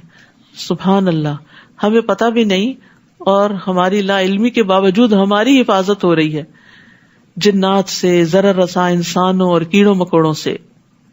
مجاہد کہتے ہیں کہ ہر انسان پر ایک فرشتہ مقرر ہے جو نیند کی حالت میں اور جاگتے ہوئے اس کی جنات، انسانوں اور کیڑوں مکوڑوں سے حفاظت کرتا ہے، سوائے اس چیز کے جس کی اللہ نے اجازت دی ہو تو وہ اس شخص کو پہنچ کے رہتی، وہ مصیبت آ جاتی. کعب احبار کہتے ہیں اگر اللہ عز و جل نے تم پر فرشتے مقرر نہ کیے ہوتے جو تمہارے کھانے، تمہارے پینے، تمہارے پردے کی چیزوں میں تمہارا دفاع نہ کرتے تو جن تمہیں اچک کے لے جاتے، یعنی جو تمہارے دشمن ہیں وہ تمہیں چھوڑتے نہ. اسی طرح اعمال ریکارڈ کرنے والے فرشتے بھی موجود ہیں اور وہ انسان کے اچھے برے سارے اعمال لکھ رہے ہیں، جمع کر رہے ہیں، ریکارڈ کر رہے ہیں. اور اعمال پر محافظ فرشتے بھی ہوتے ہیں. نبی صلی اللہ علیہ وسلم نے فرمایا لوگوں میں سے جس آدمی کو بھی جسمانی طور پر کوئی تکلیف پہنچتی ہے تو اللہ عز و جل اس کے محافظ فرشتوں کو حکم دیتے ہوئے فرماتے ہیں کہ میرے بندے کے لیے دن اور رات میں وہی عمل لکھتے رہو جو یہ خیر اور بھلائی کی حالت میں کرتا رہا جب تک یہ میری قید میں ہے، یعنی بیماری میں ہے.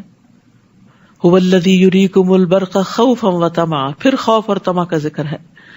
وہی تو ہے جو تمہیں بجلی دکھاتا ہے جس سے تم ڈرتے بھی ہو اور امید بھی رکھتے ہو، اور وہی پانی سے بوجھل بادلوں کو اٹھاتا ہے.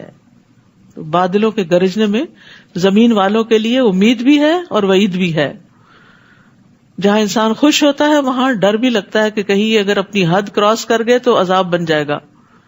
وَيُسَبِّحُ الرَّعْدُ بِحَمْدِهِ وَالْمَلَائِكَةُ مِنْ خِيفَتِهِ، اور کڑک اس کی حمد کے ساتھ اس کی پاکی بیان کرتی ہے اور فرشتے اس کے ڈر سے اس کی پاکی بیان کرتے ہیں.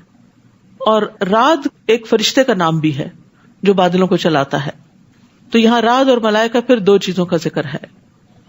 وہی گرنے والی بجلیاں بھیجتا ہے جو اس پر ہی گرتی ہیں جس پر وہ چاہتا ہے.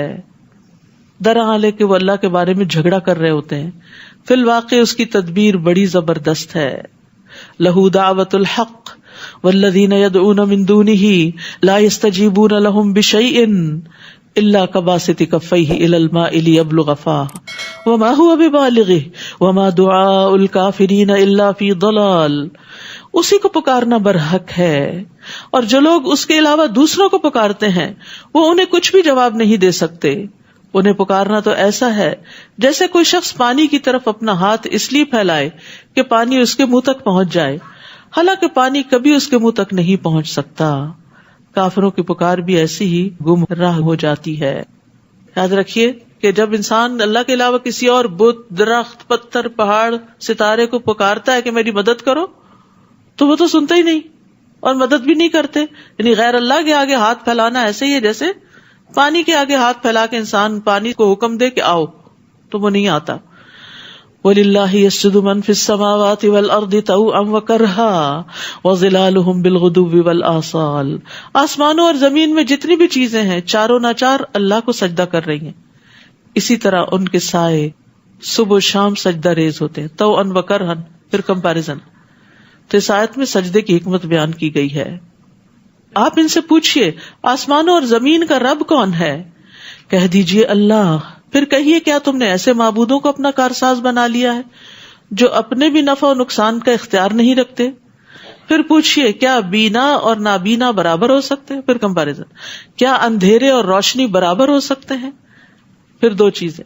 یا جنہیں ان لوگوں نے اللہ کا شریک بنا رکھا ہے انہوں نے بھی اللہ کی مخلوق کی طرح کوئی مخلوق پیدا کی ہے جو ان پہ مشتبہ ہو گئی ہے. اللہ ہی ہر چیز کا پیدا کرنے والا ہے اور وہ اکیلا ہے، زبردست ہے. اسی نے آسمان سے پانی برسایا جس سے وادیاں اپنی اپنی وسعت کے مطابق بہنے لگیں. پھر نالے پر پھولا ہوا جھاگ آ گیا، اور جس چیز کو وہ زیور یا کوئی اور سامان بنانے کے لیے آگ میں تپاتے ہیں اس میں بھی ایسا ہی جھاگ ہوتا ہے. اسی طرح اللہ حق اور باطل کی مثال بیان فرماتا ہے. جو جھاگ ہے وہ سوکھ کر زائل ہو جاتا ہے، اور جو چیز لوگوں کو فائدہ دیتی ہے وہ پانی زمین میں رہ جاتا ہے. اسی طرح اللہ تعالیٰ لوگوں کو سمجھانے کے لیے مثال بیان کرتا ہے. تو اللہ سبحانہ تعالیٰ نے آسمان سے پانی برسایا، یعنی وحی اتاری، اور پھر بارش سے وادیاں بہ نکلی. تو اس وحی الہی سے دلوں نے اپنی اپنی وسعت کے مطابق علم لے لیا اور پھر اس کو آگے لے چلے، وادیاں بہ نکلی. تو اللہ تعالیٰ جب آسمان سے علم شرعی اتارتا ہے تو اس کی مثال نازل شدہ پانی کی طرح ہے، کیونکہ علم سے دلوں کی زندگی ہے. جب آپ علم کی مجلس میں آتے ہیں تو دل کی حالت اور ہوتی ہے، اور جاتے ہیں تو کچھ اور ہو چکی ہوتی ہے. جس طرح پانی جسم کے لیے ضروری ہے، زندگی ہے، اسی طرح علم روح کے لیے ضروری ہے. اور پھر کچھ لوگوں کے اندر خیر ہوتی ہے تو اس پانی کو اپنے اندر جذب کر لیتے ہیں، خود بھی اس سے فائدہ اٹھاتے اور دوسروں کو بھی فائدہ پہنچاتے. اسی طرح سونے چاندی کے میل کچیل کو بھی دور کیا جاتا ہے. جو خالص ہوتا ہے وہ فائدہ مند ہوتا ہے، جو جھاگ ہوتی ہے وہ ختم ہو جاتی ہے. اور سونا چاندی تپانے کے بعد خالص ہوتا ہے. تو اسی طرح انسان بھی آزمائشوں کی بھٹیوں سے گزرنے کے بعد کام کا بنتا ہے. للذین استجابوا لربہم الحسنی، جن لوگوں نے اپنے رب کا حکم مان لیا ان کے لیے بھلائی ہے، اور جنہوں نے نہیں مانا اگر وہ سب کچھ انہیں میسر آ جائے جو زمین میں ہے، بلکہ اتنا اور بھی، تو وہ سب کچھ دے کر اللہ کی گرفت سے بچنے پر تیار ہو جائیں گے. یہی لوگ ہیں جن سے بری طرح حساب لیا جائے گا. ان کا ٹھکانہ دوزخ ہوگا جو بہت بری جگہ ہے. سول حساب ایسا حساب ہے جس میں انسان کے گناہوں کا محاسبہ اس طرح کیا جائے کہ کوئی بھی چیز نہ بخشی جائے. ڈیٹیلڈ انویسٹیگیشن کہ کوئی بھی کام کیوں کیا تھا. افمن یعلم انما انزل الیک من ربک الحق، کیا بھلا جو شخص یہ جانتا ہے کہ جو کچھ آپ کی طرف، آپ کے رب کی طرف سے اتارا گیا ہے وہ حق ہے، اس شخص جیسا ہے جو اندھا ہے مگر نصیحت تو دانش مندی قبول کرتے. پھر کمپیریزن. اب یہ دانشمند کون ہے، عقلمند کون ہے؟ الذین یوفون بعہد اللہ ولا ینقضون المیثاق، جو اللہ سے کیا ہوا عہد پورا کرتے ہیں، عہد الست یا اس کے بعد لا الہ الا اللہ کا پڑھنا، اور مضبوط کیے ہوئے عہد کو توڑ نہیں ڈالتے، اور جن رشتوں کو اللہ نے ملانے کا حکم دیا ہے انہیں ملاتے ہیں، اپنے رب سے ڈرتے ہیں اور بری طرح حساب لیے جانے سے خوف کھاتے ہیں۔ تو یہاں صلہ رحمی کی طرف اشارہ ہے۔ ابن عمر کہتے ہیں جو اپنے رب کا تقوی اختیار کرے اور صلہ رحمی کرے اس کی موت میں تاخیر کر دی جاتی ہے، اس کے مال میں اضافہ کر دیا جاتا ہے، اور اس کے گھر والے اس سے محبت کرنے لگتے ہیں۔ سبحان اللہ، یعنی آپ رشتوں کے ساتھ احسان کا رویہ اختیار کرتے ہیں تو وہ آپ سے جواباً پھر محبت کا رویہ اختیار کرتے ہیں۔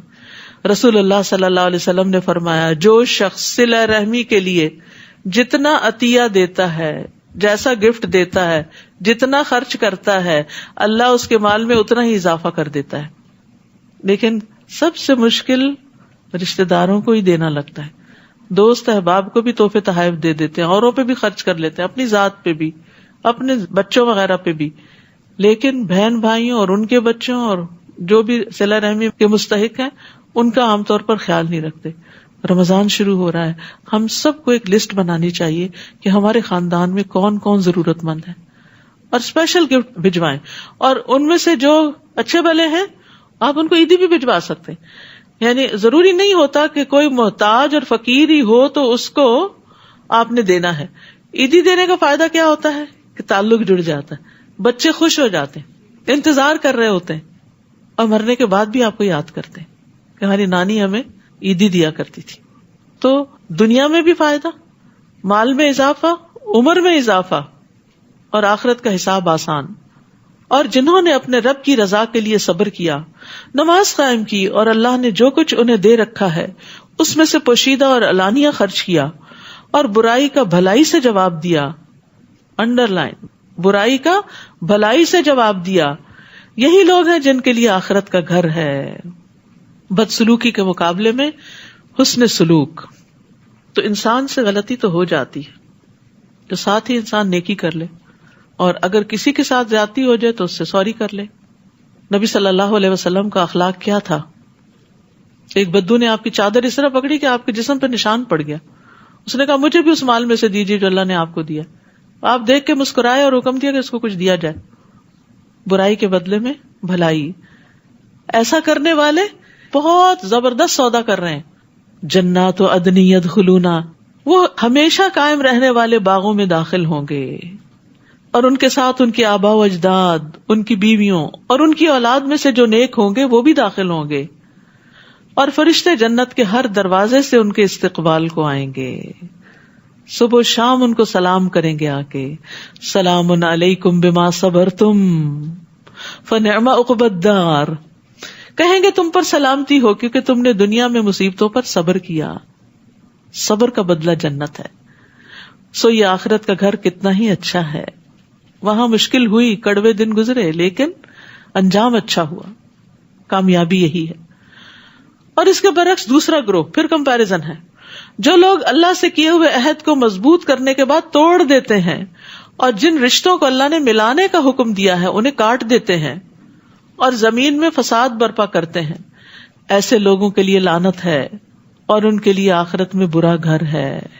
استغفر اللہ۔ نہ اللہ کا حق دیتے ہیں نہ بندوں کا دیتے ہیں، دنیا میں بھی عذاب میں ہے اور آخرت کا عذاب بھی منتظر ہے۔ اللہ جس کے لیے چاہتا ہے رزق کشادہ کر دیتا ہے، اور جس کے لیے چاہتا ہے کم کر دیتا ہے، اور یہ لوگ دنیا کی زندگی پر ہی ریجھ گئے ہیں، بس اسی کی فکر ہے۔ حالانکہ آخرت کے مقابلے میں دنیا کی زندگی ایک حقیر سا فائدہ ہے، سمندر کے مقابلے میں قطرہ بھی نہیں۔ اور وہ لوگ جنہوں نے کفر کیا وہ کہتے ہیں اس نبی پر اس کے رب کی طرف سے کوئی نشانی کیوں نہ اتاری گئی؟ آپ انہیں کہیے کہ اللہ نشانیاں دکھلانے کے بعد بھی جسے چاہے گمراہی رہنے دیتا ہے، اور اپنی راہ صرف اسے دکھاتا ہے جو اس کی طرف رجوع کرے۔ یعنی وہ لوگ جو ایمان لاتے ہیں اور ان کے دل اللہ کے ذکر سے مطمئن ہو جاتے ہیں۔ یاد رکھو دل اللہ کے ذکر سے ہی مطمئن ہوتے ہیں، تجربہ کر کے دیکھ لیجیے۔ جب دل گھبرا رہا ہو تلاوت شروع کر دیجیے، کرتے رہیے جب تک کہ چین نہ آ جائے، اٹھیں اور آپ ہلکے نہ ہو جائیں. تو ایمان والوں کے دل اللہ کے ذکر سے یقیناً اطمینان پاتے ہیں. ہاں اگر ایمان کی کمی ہو، اللہ سے بدگمانی ہو تو پھر اور بات ہے. تو یہاں اللہ کے ذکر پر ثابت قدمی کی طرف توجہ دلائی گئی ہے. اور اگر ذکر سے دل مطمئن نہ ہو تو اپنے ایمان کا جائزہ لینا چاہیے. جیسے قالت الاعراب آمنا قل لم تؤمنوا ولكن قولوا اسلمنا ولما يدخل الايمان في قلوبكم. دیہاتی کہتے ہیں ہم ایمان لائے، کہہ دیجئے تم ایمان نہیں لائے، یہ کہو ہم مسلمان ہو گئے. ہم بھی پیدائشی مسلمان ہیں، شعوری ایمان تمہارے اندر کم ہی داخل ہوتا ہے. اگر وہ ہو تو ذکر لازماً فائدہ دے. اور ابھی تمہارے دلوں میں ایمان داخل نہیں ہوا. جب ایمان ہی داخل نہیں ہو تو اطمینان کہاں سے داخل ہو. اور یاد رکھیے راحت پانے کا سب سے بڑا ذریعہ قرآن ہے. یہ ایمان کی مشل ہے، اطمینان کا راستہ ہے. اور ذکر کرنے والے اور نہ کرنے والے کی مثال زندہ اور مردہ کسی ہے. کون ہے یہ ذکر کرنے والے؟ الذین آمنوا وعملوا الصالحات. صرف ذکر ہی نہیں کرتے، نیک عمل بھی کرتے ہیں. جو لوگ ایمان لائے اور انہوں نے نیک عمل کیے ان کے لیے خوشحالی بھی ہے اور عمدہ ٹھکانہ بھی. اسی طرح ہم نے آپ کو ایسی امت میں بھیجا ہے جس سے پہلے کئی امتیں گزر چکی ہیں، تاکہ آپ انہیں وہ کچھ پڑھ کر سنائیں جو ہم نے آپ کی طرف وحی کی ہے، لیکن وہ رحمان کا انکار کر رہے ہیں. ان سے کہیے کہ میرا رب تو وہی ہے جس کے سوا کوئی الہ نہیں، میں نے اسی پر بھروسہ کیا اور اسی کے ہاں مجھے واپس جانا ہے. اور اگر قرآن ایسا ہوتا کہ اس کے زور سے پہاڑ چلائے جا سکتے یا زمین کے طویل فاصلے فوراً طے کیے جا سکتے یا اس کے ذریعے مردوں سے کلام کیا جا سکتا تو بھی یہ کافر ایمان نہ لاتے. یعنی ایسے کرشمے بھی دکھائے جاتے تو نہ مانتے. بلکہ ایسے سب امور اللہ ہی کے اختیار میں ہے. کیا اہل ایمان ابھی تک کافروں کی مطلوبہ نشانی آنے سے مایوس نہیں ہوئے؟ کیونکہ اگر اللہ چاہتا تو نشانی کے بغیر بھی تمام لوگوں کو ہدایت دے سکتا تھا. اور کافروں کو تو ان کی کرتوتوں کی وجہ سے کوئی نہ کوئی مصیبت پہنچتی ہی رہے گی یا ان کے گھر کے قریب اترتی رہے گی، حتیٰ کہ اللہ کا وعدہ یعنی عذاب آ جائے. یقیناً اللہ اپنے وعدے کی خلاف ورزی نہیں کرتا. آپ سے پہلے بھی رسولوں کا مذاق اڑایا جا چکا ہے. میں نے پہلے تو کافروں کو کچھ مہلت دی، پھر آخر کار انہیں پکڑ لیا. تو دیکھ لو میرا عذاب کیسا سخت تھا. بھلا وہ ذات جو ہر نفس کی کمائی پہ نظر رکھتی ہے انہیں بغیر سزا کے چھوڑ دے گی، جبکہ انہوں نے اللہ کے شریک بنا رکھے ہیں. آپ ان سے کہیے ان شریکوں کے نام تو لو. تم اللہ کو ایسی چیز کی خبر دیتے ہو جو زمین میں موجود تو ہے مگر وہ اسے نہیں جانتا، یا جو کچھ منہ میں آئے کہہ ڈالتے ہو. بلکہ کافروں کے لیے ان کے مکر خوشنما بنا دیے گئے ہیں اور وہ راہ راست سے روک دیے گئے ہیں، اور جسے اللہ گمراہ کرے اسے کوئی ہدایت دینے والا نہیں. یعنی یہ دراصل ان کی چال ہے، مکر ہے کہ انہوں نے غیر اللہ کو الہ بنا رکھا ہے. ان کے لیے دنیا کی زندگی میں بھی سزا ہے اور آخرت کا عذاب تو اس سے سختر ہوگا، اور اللہ سے انہیں کوئی بچانے والا بھی نہ ہوگا. جس جنت کا پرہیزگاروں سے وعدہ کیا گیا ہے اس کی شان یہ ہے کہ اس میں نہریں جاری ہیں، اس کے پھل اور اس کا سایہ دائمی ہے. یہ تو انجام ہے ان لوگوں کا جو ڈرتے رہے، اور جو کافر ہیں ان کا انجام دوزخ ہے. اور جن لوگوں کو ہم نے اس سے پہلے کتاب دی تھی وہ اس کتاب سے خوش ہوتے ہیں، یعنی پچھلی کتابوں والے قرآن سے خوش ہوتے ہیں جو آپ کی طرف نازل کی گئی. اور ان کے گروہوں میں کچھ ایسے ہیں جو اس قرآن کے بعض حکموں کا انکار کرتے ہیں، یہ سب نہیں مانتے. آپ ان سے کہیے مجھے تو بس یہی حکم ہوا ہے کہ میں اللہ تعالیٰ کی عبادت کروں اور اس کے ساتھ کسی کو شریک نہ ٹھہراؤں. میں اسی کی طرف بلاتا ہوں اور اسی کے ہاں مجھے جانا ہے. اسی طرح ہم نے اس قرآن عربی کو محکم بنا کر اتارا ہے. اب اگر اس علم کے بعد جو آپ کے پاس آ چکا ہے آپ نے ان لوگوں کی خواہشات کی پیروی کی تو اللہ کے مقابلے میں آپ کا نہ کوئی حمایتی ہوگا اور نہ ہی اس کی گرفت سے بچانے والا کوئی. آپ سے پہلے ہم نے بہت سے رسول بھیجے اور انہیں ہم نے بیوی بچوں والا ہی بنایا تھا، اور کسی رسول میں یہ طاقت نہ تھی کہ اللہ کے حکم کے بغیر کوئی معجزہ لا دکھاتا. ہر دور کے لیے ایک کتاب ہے، اللہ جو چاہے اس سے مٹا دیتا ہے اور جو چاہے برقرار رکھتا ہے، اور اصل کتاب اسی کے پاس ہے. تو اس سے پتہ چلتا ہے کہ تقدیر اللہ کے ہاتھ میں ہے. لوح محفوظ میں کچھ لکھا جائے، مٹا دیا جائے، تقدیر بنے بگڑے، وہ سب اللہ کے فیصلوں سے ہی ہوتا ہے. دعا جو ہے وہ تقدیر کو بدل دیتی ہے. ٹھیک ہے. اور اسی طرح صلہ رحمی سے بھی فائدہ ہوتا ہے. اے نبی جس عذاب کی ہم ان کافروں کو دھمکی دے رہے ہیں اس کا کچھ حصہ خواہ آپ کے جیتے جی آپ کو دکھا دیں یا آپ کے وفات پا جانے کے بعد انہیں عذاب دیں. آپ کے ذمہ تو پہنچانا ہی ہے اور حساب لینا ہمارا کام ہے. کیا وہ دیکھتے نہیں کہ ہم ان کے لیے زمین کو اس کی تمام اطراف سے گھٹاتے جا رہے ہیں؟ اور اللہ ہی فیصلہ کرتا ہے جس کے فیصلے پر کوئی نظر ثانی کرنے والا نہیں, اور وہ فوراً حساب لے لینے والا ہے. زمین کا گھٹانا دو طرح سے, یہ بات تو اب سائنٹیفکلی بھی پروو ہو چکی ہے کہ زمین سکڑ رہی ہے, کم ہو رہی, اور یہاں پر زمین کا سکڑنا اس معنی میں بھی ہے کہ زیادہ لوگ مسلمان ہو رہے ہیں اور اہل کفر کے لیے زمین تنگ ہوتی جا رہی ہے. جو لوگ ان سے پہلے گزر چکے ہیں وہ بھی بڑی چالیں چل چکے ہیں, مگر چال تو پوری کی پوری اللہ کے پاس ہے. وہ جانتا ہے ہر شخص کیا کچھ کر رہا ہے, اور جلد ہی انکار کرنے والوں کو معلوم ہو جائے گا کہ آخرت کا گھر کس کے لیے ہے. یعنی آنکھیں بند ہوتے ہی حقیقت سامنے آ جائے گی. کافر آپ سے کہتے ہیں آپ رسول نہیں, آپ کی رسالت کا انکار کرتے ہیں. آپ ان سے کہیے میرے اور تمہارے درمیان اللہ کی گواہی کافی ہے, اور ہر اس شخص کی بھی جو الہامی کتاب کا علم رکھتا ہے وہ بھی پہچانتا ہے کہ میں اللہ کا رسول ہوں. سورۃ ابراہیم. بسم اللہ الرحمن الرحیم. الف لام را کتاب انزلناہ الیک لتخرج الناس من الظلمات الى النور لتخرج الناس من الظلمات إلى النور بإذن ربهم إلى صراط العزيز الحميد. شروع کرتی ہوں اللہ کے نام سے جو بے انتہا مہربان نہایت رحم فرمانے والا ہے. الف لام را کتاب انزلناہ الیک لتخرج الناس من الظلمات الى النور بإذن ربهم الى صراط العزیز الحمید. الف لام را, یہ کتاب ہم نے آپ کی طرف اس لیے اتاری ہے کہ آپ لوگوں کو اندھیروں سے نکال کر روشنی کی طرف لائیں. یہ جہالت کے اندھیرے, کفر کے اندھیرے, غموں کے اندھیرے, پریشانیوں کے اندھیرے, مایوسی کے اندھیرے, کتاب ان سارے اندھیروں سے انسان کو نکالتی ہے, اور یہ اس کتاب کے آنے کا مقصد ہے. یعنی ان کے رب کے حکم سے لوگوں کو اس راہ کی طرف لائیں جو غالب اور قابل حمد اللہ تعالیٰ کی راہ ہے, یعنی صراط مستقیم کی طرف لائیں. اللہ جو آسمانوں اور زمین کی تمام موجودات کا مالک ہے, یعنی کون ہے اللہ جس کی طرف لائیں؟ جو ہر چیز کا مالک ہے, اور کافروں کے لیے سخت عذاب کی وجہ سے تباہی ہے. جو آخرت کے مقابلے میں دنیا کی زندگی کو پسند کرتے ہیں, یعنی جب دو آمنے سامنے ہوں تو دنیا چن لیتے ہیں, اور اللہ کی راہ سے روکتے ہیں, اور اس میں اپنی خواہشوں کے مطابق ٹیڑھ پیدا کرنا چاہتے ہیں. یہی لوگ گمراہی میں دور تک نکل گئے ہیں. تو یہاں یستحبون کا لفظ استعمال ہوا ہے جس کا معنی ہوتا ہے دنیا کو ناجائز طریقے سے طلب کرنا. تو جو شخص بھی آخرت کی نعمتوں کے مقابلے میں دنیا اور اس کی زینت کو ترجیح دیتا ہے, دنیا کی نعمتوں میں زندہ رہنا چاہتا ہے, اس کو پسند کرتا ہے, اور اس کے ساتھ ساتھ اللہ کی طرف جانے سے لوگوں کو روکتا ہے, کیونکہ جو خود دنیا سے محبت رکھتے ہیں, جن کا مقصد دنیا ہی دنیا ہوتا ہے, وہ اگر کسی کو دیکھیں کہ وہ دنیا سے ذرا کنارہ کشی کر کے اللہ کی طرف جا رہا ہے تو اس کے بھی پیچھے پڑ جاتے ہیں اور اس کو بھی روکتے ہیں.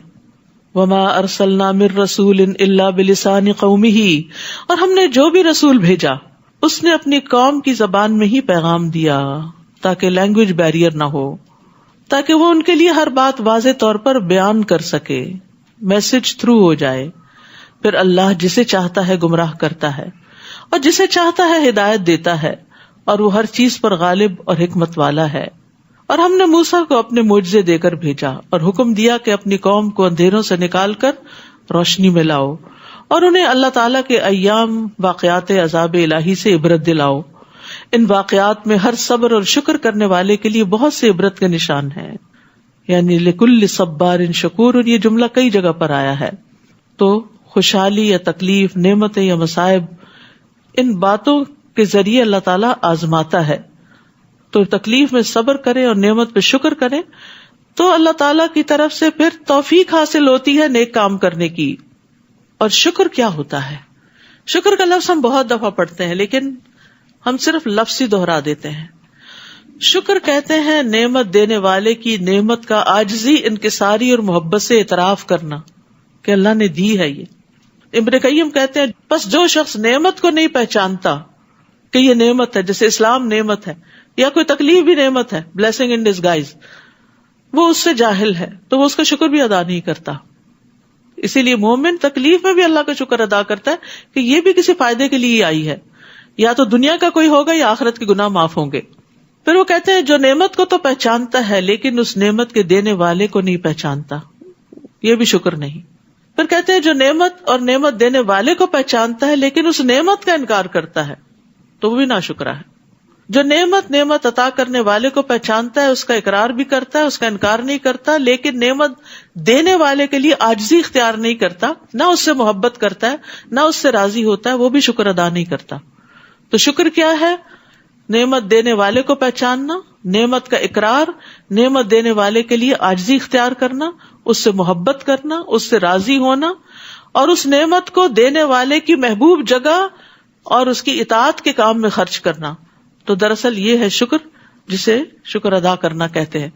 اور ایک کتاب ہے شکر گزار کہاں ہے، اس میں یہ پیسج پورا شکر کی تعریف میں لکھا ہوا ہے، اگر آپ لوگوں کو چاہیے. اور ویسے بھی شکر گزاری کے فائدے اس میں بہت سے پتہ چلتے ہیں، تو بک سٹور سے ضرور لیجیے، کیونکہ ایسی کتابیں جو ہیں وہ علم میں اضافہ کرتی ہیں اور علم روشنی ہوتی ہے، اور انسان اس سے پھر خیر اور بھلائی کی طرف جاتا ہے. اور خصوصاً شکر ادا کرنا جو انسان کو پازیٹو بنا دیتا ہے.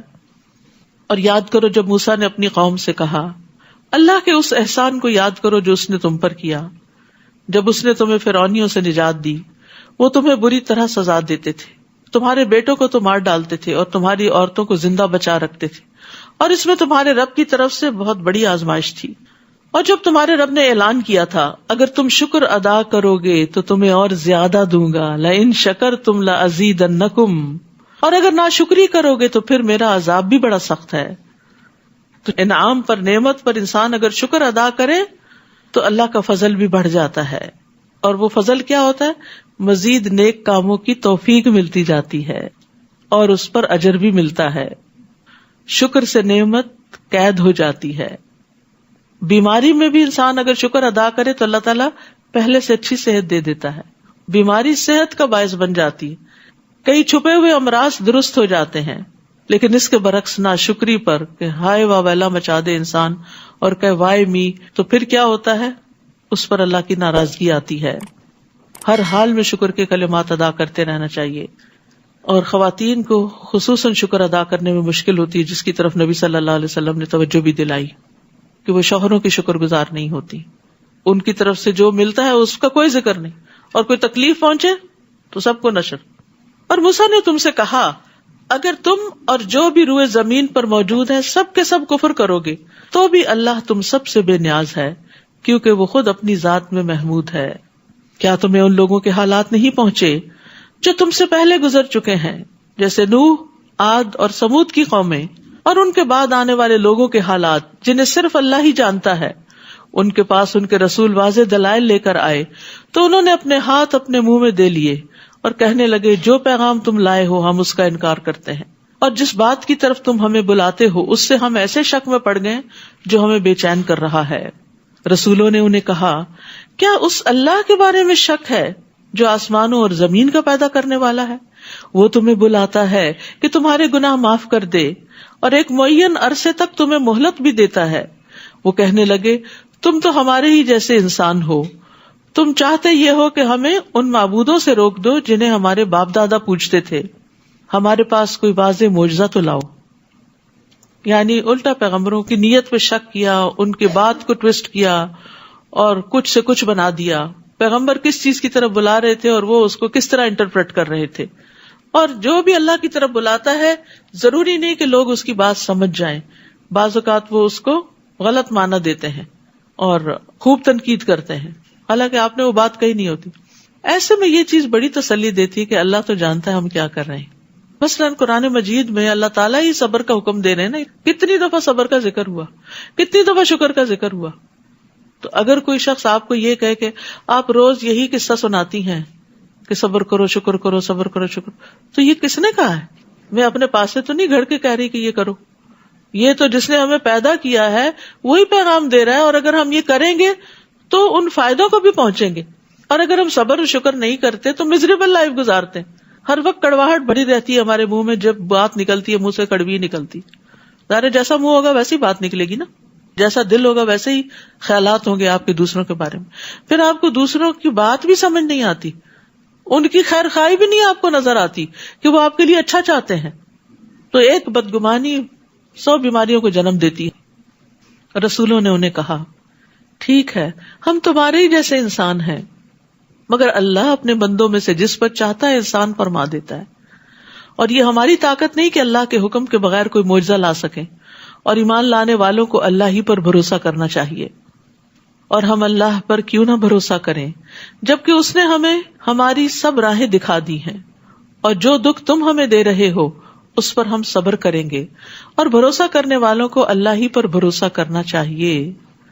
آخر کافروں نے اپنے رسول سے کہہ دیا کہ ہم تمہیں اپنے ملک سے نکال دیں گے یا تمہیں واپس ہمارے دین میں آنا ہوگا. تب ان کے رب نے ان کی طرف وحی کی کہ ہم ان ظالموں کو یقیناً ہلاک کر دیں گے، اور ان کے بعد تمہیں اس ملک میں آباد کریں گے. یہ انعام اس شخص کے لیے ہے جو میرے سامنے جواب دہی کے لیے کھڑا ہونے سے اور میری وعید سے ڈرتا ہو. تو اللہ کے غضب اور اس کی وعید سے ڈرنا ایمان کی علامت ہے. رب کی نافرمانی سے ڈرنا یہ بھی ایمان کی علامت ہے. جب ہم کوئی غلط کام کر لیتے تو ہمیں ڈر لگنا چاہیے کہ ہماری پکڑ نہ ہو. بعض اوقات انسان گناہ کی وجہ سے اپنے رزق سے محروم کر دیا جاتا، اور وہ رزق صرف مال و دولت نہیں ہوتا، کسی نیک کام کی توفیق اور اس کو اچھی طرح کرنے کی توفیق بھی ہو سکتی ہے. اور رب سے ڈرنے والے کے لیے جنت کا وعدہ ہے. وَلِمَنْ خَافَ مَقَامَ رَبِّهِ جَنَّتَانِ، کیونکہ یہ خوف انسان کو بری بات زبان سے نکالنے سے روکتا ہے، بیڈ بیہیویئر سے روکتا ہے، مخلص انسان بناتا ہے، اچھی عبادات کرواتا ہے کہ وہ سمجھتے میں اپنے رب کے سامنے کھڑا ہوں. وَاسْتَفْتَحُوا وَخَابَ كُلُّ جَبَّارٍ عَنِيدٍ، رسولوں نے فتح کی دعا مانگی تھی اور اس کے نتیجے میں ہر جابر دشمن نامراد ہو گیا. مِن وَرَائِهِ جَهَنَّمُ وَيُسْقَى مِن مَّاءٍ صَدِيدٍ، اس کے بعد اس کے لیے جہنم ہوگی اور پینے کو اسے پیپ کا پانی دیا جائے گا، استغفر اللہ، جسے وہ گھونٹ گھونٹ پیے گا اور اسے بمشکل ہی حلق سے اتار سکے گا. موت اسے ہر طرف سے آئے گی مگر وہ مرے گا نہیں، اور اس سے آگے اور سخت عذاب ہوگا. ابراہیم تیمی کہتے ہیں کہ کافر کو موت اس کے جسم کی ہر جگہ سے آئے گی، حتیٰ کہ اس کے بالوں کے کناروں سے بھی. اس کے جسم کی ہر جگہ میں پائی جانے والی دردوں اور تکلیفوں کی وجہ سے ہر طرف سے موت اس کو گھیرے ہوئے ہوگی. ضحاک کہتے ہیں اس کے پاس موت ہر جانب اور ہر جگہ سے آتی، یہاں تک کہ اس کے پاؤں کے انگوٹھوں سے بھی، یعنی ہر طرف سے نزع اور سکرات میں پکڑا ہوا ہوگا. جن لوگوں نے اپنے رب سے کفر کیا ان کے اعمال کی مثال اس راکھ کی سی ہے جسے آندھی کے دن تیز ہوا نے اڑا دیا ہو. یہ لوگ اپنے کیے کرائے میں سے کچھ بھی نہ پا سکیں گے، یہی پرلے درجے کی گمگشتگی ہے. کیا تم دیکھتے نہیں کہ اللہ تعالیٰ نے آسمانوں اور زمین کو حق کے ساتھ پیدا کیا ہے؟ اگر وہ چاہے تو تمہیں لے جائے اور تمہاری جگہ نئی مخلوق لے آئے، اور یہ بات اللہ تعالیٰ کے لیے کچھ دشوار نہیں. اور جب یہ لوگ اللہ کے سامنے حاضر ہوں گے تو کمزور لوگ ان لوگوں سے جو دنیا میں بڑے بنے ہوئے تھے کہیں گے ہم تو تمہارے ہی پیچھے لگے ہوئے تھے، بتاؤ آج آپ اللہ کے عذاب سے بچانے کے لیے ہمارے کچھ کام آ سکتے ہو؟ وہ کہیں گے اگر اللہ ہمیں ہدایت دیتا تو ہم بھی تمہیں دیتے، ہمارے لیے یکساں ہے کہ ہم بے صبری کریں یا صبر کریں، بہرحال ہمارے لیے نجات کی کوئی جگہ نہیں. تو ہدایت کی رغبت دنیا میں ہی ہو جانی چاہیے، آخرت میں کچھ فائدہ نہ ہوگا.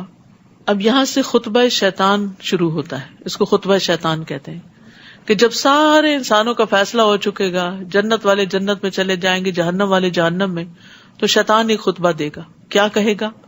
وقال الشیطان لما قضی الامر ان اللہ وعدکم وعد الحق ووعدتکم فاخلفتکم.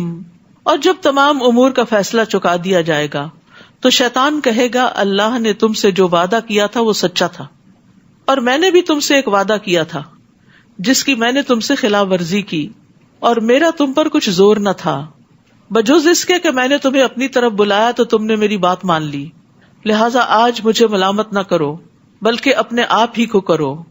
آج نہ میں تمہاری فریاد رسی کر سکتا ہوں اور نہ تم میری کر سکتے ہو.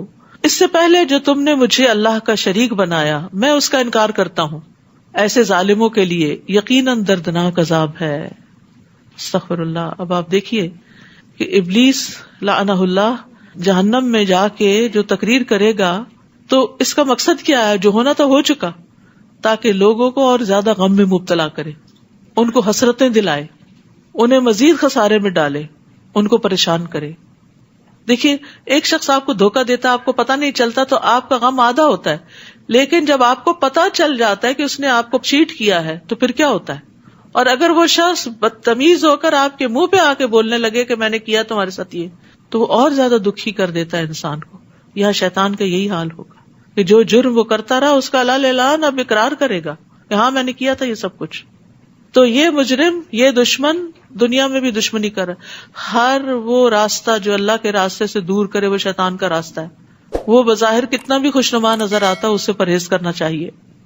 وَأُدْخِلَ الَّذِينَ آمَنُوا وَعَمِلُوا الصَّالِحَاتِ جَنَّاتٍ تَجْرِي مِن تَحْتِهَا الْأَنْهَارُ خَالِدِينَ فِيهَا بِإِذْنِ رَبِّهِمْ تَحِيَّتُهُمْ فِيهَا سَلَامٌ.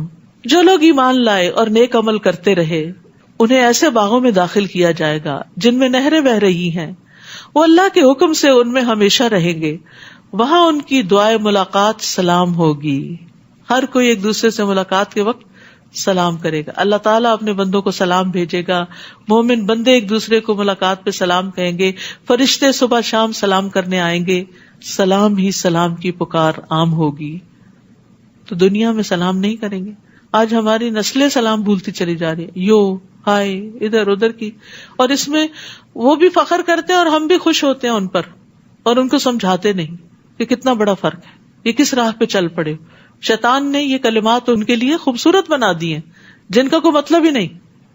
تو اس لیے جو ہماری اقدار ہیں، ٹریڈیشنز ہیں، سنتیں ہیں، ان کو بھی کانشیسلی اپنانا چاہیے. کسی کام کے شروع میں بسم اللہ کہنا، الحمدللہ کہنا، اللہ کا ذکر بلند آواز سے کرنا، کیونکہ وہ احساس کمتری کا شکار ہے نا، دوسری تہذیبوں سے متاثر ہیں کہ وہ زیادہ ترقی یافتہ لوگوں کی باتیں، اور مسلمان بیکورڈ ہیں تو ان کے سارے طور طریقے بھی جو اللہ اور اس کے رسول نے بتایا وہ بھی شاید بیکورڈ ہیں. نہیں، کمپیریزن کر کے دکھائیں کہ کیا بہتر ہے اس میں سے. تو جنت سراسر سلامتی کی جگہ ہے جس کا آغاز مسلمان ہونے سے ہوتا ہے، اسلام لانے سے ہوتا ہے، اور سلامتی اور پیس کو عام کرنے سے ہوتا ہے. گھروں میں اپنی زبان اور ہاتھ سے دوسروں کو محفوظ رکھیں، گھر کے باہر، دوستوں میں، جہاں جس کے ساتھ مل کے کام کریں، اکٹھے سفر کریں، لین دین کریں، کسی بھی جگہ پر اپنے کولیگز ہیں، ان سب کے لیے آپ سلامتی کا پیغام بن جائیں کہ آپ کو دیکھیں تو انہیں تسلی ہو، مجھے اس شخص سے کوئی خطرہ نہیں، مجھے اس شخص سے کوئی خوف نہیں. یہ امن کا پیغامبر ہے. افسوس یہ کہ آج مسلمانوں کی یہ شناخت گم ہو گئی. سلامتی کا پیغام ہماری پہچان ہے اور یہی سلامتی کا ذریعہ بنے گا. پھر فرمایا الم تر کیف ضرب اللہ مثلا کلمۃ طیبۃ کشجرۃ طیبۃ اصلها ثابت وفرعها فی السماء. آپ دیکھتے نہیں کہ اللہ تعالیٰ نے کلمہ طیبہ یعنی توحید کی کتنی عمدہ مثال بیان کی ہے، جیسے وہ ایک پاکیزہ درخت ہو. یہ کلمہ کیا ہے؟ جیسے ایک پاکیزہ درخت، عمدہ درخت، بہترین درخت جس کی جڑ زمین میں خوب جمی ہوئی ہو اور شاخیں آسمان سے باتیں کرتی ہوں، اور پھر وہ ہر آن اپنے پھل دیتا ہو. یہ کون سا درخت ہے؟ حدیث سے پتہ چلتا ہے کہ یہ کھجور کا درخت ہے. نبی صلی اللہ علیہ وسلم کے پاس کھجور کے درخت کا خوشہ لایا گیا تو آپ نے یہ آیت پڑھی، فرمایا کہ یہ مومن کی مثال ہے. تو درخت سے تشبیہ کیوں دی گئی؟ اس لیے کہ درخت اس وقت تک درخت نہیں بنتا جب تک اس میں تین چیزیں نہ پائی جائیں: مضبوط جڑ، سیدھا کھڑا ہونے والا تنا اور بلند شاخیں. اگر ان میں سے کوئی ایک چیز بھی نہیں تو وہ کھڑا ہی نہیں رہ سکتا. اسی طرح ایمان بھی تین چیزوں کے بغیر مکمل نہیں ہوتا. دل کی تصدیق کہ جڑیں دل میں جمی ہوئی ہیں، پکا یقین ہے کہ اللہ ایک ہے، رسول برحق ہیں، آخرت برحق ہے. مختلف جڑیں ہیں ادھر ادھر پھیلی ہوئی ہیں اور دل کو انہوں نے پوری طرح اپنے کنٹرول میں لیا ہوا ہے. دل کہیں ادھر ادھر مائل نہیں ہوتا. زبان سے اقرار، اس کا اظہار، اور جسم سے عمل. تو ایمان کے تین حصے ہیں: تصدیق، اقرار اور عمل. دل سے تصدیق، زبان سے اقرار اور جسم سے، اعضاء سے، جوارح سے عمل. تؤتی اکلھا کل حین باذن ربھا، وہ اپنے رب کے حکم سے ہر آن پھل دے رہا ہے. Ever green. جس انسان کے دل میں ایمان جاگزیں ہو جاتا ہے، جس کی زبان مستقیم ہو جاتی ہے، جس کا عمل خوبصورت ہو جاتا ہے، وہ ہر وقت لوگوں کو فائدہ پہنچا رہا ہوتا ہے. ہر وقت آپ اس سے ملاقات کریں، آپ اس سے بات کریں، آپ اس سے کوئی سوال کریں، آپ اس سے کسی طرح کی کوئی مدد چاہیں، تو وہ آپ کو لیٹ ڈاؤن نہیں کرے گا. وہ اگر آپ کے کام آ گیا تو ٹھیک، نہ آ سکا تو کسی اور سے کہہ کے آپ کا کام کروا دے گا. اس کے اندر خیر ہی خیر ہوتی. وہ سوچتا بھی اچھا ہے دوسروں کے لیے، بولتا بھی اچھا ہے، چاہے سامنے ہو چاہے پیچھے ہو، اور اچھے کام بھی کرتا ہے. اور کل سے جو بات بڑی میرے دل پہ لگی وہ یہ تھی کہ خوبصورت عمل خوشبودار اور اچھے انسان کی شکل میں انسان کے ساتھ ہوگا، قبر میں بھی اور حشر میں بھی. تو قبر میں تنہائی ہے، وحشت ہے، اس سے بڑا ڈر لگتا ہے نا کہ پتہ نہیں کیسی جگہ ہوگی.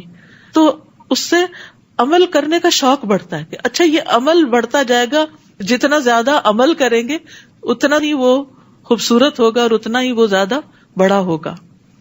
تو انسان کا سارا غم چلا جائے گا. تو ہمیں سوچنا چاہیے کہ کیا ہم وہ درخت ہیں کہ جو ہر وقت پھل دے رہا ہے، یعنی اور نہیں کسی کو دیکھیں تو اسمائل ہی کر لیں، یہ بھی پھل دینا ہے، ایور گرین. باقی آپ دیکھیں سارے درخت خزاں میں جڑ جاتے ہیں، اور دیکھیں تو دل گھبراتا ہے ان کو کہ یہ کیا ہوا، سب کچھ لٹ گیا، لٹے پٹے ہوتے ہیں. لیکن کھجور کا درخت کسی موسم میں نہیں لٹتا، وہ گرین ہی رہتا ہے. اور پھر یہ تو مومن کی مثال ہے. اچھا ہمارا حال یہ ہوتا ہے جب اچھے دن ہو نا تو ہم خوش اخلاق ہوتے ہیں، اور ذرا تھکے میں ہو ذرا بیمار ہو یا کوئی ہمیں پریشان کر دے، پھر دیکھیں ہم کیا ہوتے ہیں، پھر ہمارے پھلوں کا سیزن ختم ہو جاتا ہے. کبھی دن کو اچھے ہوتے ہیں، رات کو اچھے نہیں ہوتے، کبھی رات کو اچھے ہوتے ہیں اور دن کو اچھا نہیں ہوتا. تو اب آ رہی ہیں دن کی عبادتیں بھی اور رات کی عبادتیں بھی، اللہ ہمیں توفیق دے دے اور قبول کر لے. تو مومن کے نیک اعمال رات اور دن ہر موقع پر ہر وقت اس کو بلند کرتے رہتے ہیں. اور گندے کلمے شرک کی مثال ایک خراب درخت کی طرح ہے جسے زمین کی سطح سے ہی اکھاڑ پھینکا جائے اور اسے کچھ استحکام نہ ہو. جو جڑی بوٹیاں سی ہوتی ہیں جو زمین میں پھیلی ہوتی ہیں کانٹوں والی، جو بھی گزرے اس کو پکڑ لیتی. جو لوگ ایمان لائے اللہ انہیں اس قول ثابت کلمہ طیبہ سے دنیا کی زندگی میں بھی ثابت قدم رکھتا ہے. دنیا میں ان کو استقامت نصیب ہوتی ہے، اچھے کام کرتے رہتے ہیں، اور آخرت میں بھی رکھے گا. اور جو ظالم ہے اللہ انہیں بھٹکا دیتا ہے، اور اللہ وہی کرتا ہے جو چاہتا ہے. نبی صلی اللہ علیہ وسلم نے فرمایا مومن جب اپنی قبر میں بٹھایا جاتا ہے تو اس کے پاس فرشتے آتے ہیں، پھر وہ شہادت دیتا ہے کہ اللہ کے سوا کوئی معبود نہیں اور بے شک محمد صلی اللہ علیہ وسلم اللہ کے رسول ہیں. تو یہ اللہ کے اس فرمان کی تعبیر ہے یثبت اللہ الذین آمنوا بالقول الثابت فی الحیات الدنیا وفی الآخرہ، اور آخرت کی پہلی منزل قبر ہے. لیکن جو ظالم ہیں ان کو اللہ تعالی حق بات سے محروم رکھے گا.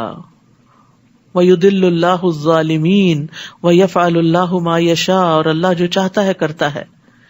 یعنی ظالموں کو ان کی قبروں میں یہ کلمہ نصیب نہیں ہوگا، وہ صحیح جواب نہیں دے سکیں گے. حدیث میں آتا ہے، طویل حدیث کا حصہ ہے، وہ آپ نے موت کا ذکر کیا اور فرمایا کافر کی روح اس کے جسم میں لوٹائی جاتی ہے. 2 فرشتے اس کے پاس آتے ہیں، اسے اٹھا بٹھاتے ہیں، اس سے پوچھتے ہیں تیرا رب کون ہے؟ وہ کہتا ہے ہاں لا ادری، مجھے نہیں پتا. پھر اس سے پوچھتے ہیں وہ کون ہے جو تمہیں مبعوث کیا گیا؟ وہ کہتا ہے ہاں مجھے نہیں پتا. تو منادی کرنے والا آسمان سے ندا دیتا ہے. پھر دین کے بارے میں پوچھتے تو یہی جواب دیتا ہے. تو وہ آسمان سے ندا دیتا ہے کہ اس نے جھوٹ کہا، اس کے لیے آگ کا بستر بچھا دو، اسے آگ کا لباس پہنا دو اور دوزخ کی طرف دروازہ کھول دو. پھر فرمایا جہنم کی طرف سے اسے تپش اور سخت گرم ہوا آنے لگتی ہے. قبر کو تنگ کر دیا جاتا ہے یہاں تک کہ پسلیاں ایک دوسرے کے اندر گھس جاتی ہیں. پھر اس پر اندھا گنگا فرشتہ مقرر کر دیا جاتا ہے جس کے پاس لوہے کا ایسا بھاری گرز ہوتا ہے کہ اسے پہاڑ پہ مارا جائے تو پہاڑ مٹی مٹی ہو جائے. پھر وہ اس کے ساتھ ایسی چوٹ مارتا ہے جس کی آواز جنوں اور انسانوں کے علاوہ مشرق و مغرب کے درمیان کی ساری مخلوق سنتی.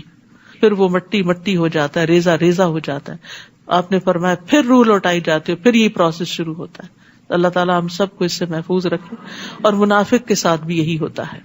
کیا آپ نے ان لوگوں کی حالت پر غور نہیں کیا جنہوں نے اللہ کی نعمت یعنی ایمان کو کفر سے بدل ڈالا اور اپنی قوم کو ہلاکت کے گھر جا اتارا، جو جہنم ہے جس میں وہ داخل ہوں گے اور وہ بہت بری قیام گاہ ہے. ان لوگوں نے اللہ کے کئی ہمسر بنا ڈالے تاکہ لوگوں کو اس کی راہ سے بھٹکا دیں. آپ ان سے کہیے مزے اڑا لو، آخر تمہیں دوزخ کی طرف ہی لوٹنا ہے. قل لعبادی الذین آمنوا یقیموا الصلاة وینفقوا مما رزقناہم سرا وعلانیہ من قبل ان یأتی یوم لا بیع فیہ ولا خلال. اے نبی میرے ان بندوں کو جو ایمان لائے ہیں کہہ دیجئے کہ وہ نماز قائم کریں اور جو کچھ ہم نے انہیں دے رکھا ہے اس میں سے پوشیدہ اور اعلانیہ خرچ کیا کریں قبل اس کے کہ وہ دن آ جائے جس میں نہ خرید و فروخت ہوگی اور نہ دوستی کام آئے گی. تو آپ دیکھ رہے ہیں کہ کم و بیش روزانہ صدقے کی بات ہوتی ہے. کل کسی نے مجھ سے پوچھا کہ ہر روز تو کوئی لینے والا نہیں ہوتا تو کیا کریں. تو اس میں یہ ہے کہ آپ اپنے گھر میں ہی صدقہ باکس بنا لیں اور ہر روز اس میں ڈالتے جائیں. ہفتے کے ہفتے، رات کو، دن کو، جب کبھی مسجد جائیں ساتھ لے جائیں. اور اس میں آپ دیکھیے جس بھی چیز پہ آپ خرچ کرتے ہیں وہ صدقہ ہی کہلاتا ہے. کوئی صدقہ جاریہ ہوتا ہے جو تعلیم وغیرہ پہ خرچ کیا جاتا ہے، اور کوئی فقراء اور مساکین کو کھلانے اور ان کی ضروریات پوری کرنے کے کام آتا ہے. تو ہمیں اللہ کے راستے میں دے دینا چاہیے اور ہمیں ملے گا اجر ہماری نیت کے مطابق. حضرت عائشہ اور حضرت اسماء دونوں کا طریقہ مختلف تھا. ایک ان میں سے وہ تھی جن کے پاس جو آتا بس فوراً نکال دیتی، اور دوسری جمع کرتی رہتی. جب کوئی ایک سرٹن اماؤنٹ جمع ہو جاتی کچھ قابل ذکر تو پھر اکٹھا دیتی. کل عبادی، اللہ کہتے ہیں میرے بندوں سے کہیے. تو کیا ہم اللہ کے بندے نہیں بنیں گے کہ اللہ میں تیری بندی ہوں؟ اگر اللہ کی بندی ہے تو پھر اللہ نے جو کہا ہے وہ کرے. نمبر 1 اقامت صلاۃ، اور نمبر 2 جو ہم نے رزق دیا ہے اس میں سے چھپا کے بھی خرچ کریں اور کبھی دکھا کے بھی. جیسے گھر میں بچوں کو سمجھانا ہے، بتانا ہے تو ان کے سامنے خود بھی ڈبے میں ڈالیں اور ان سے بھی ڈلوائیں.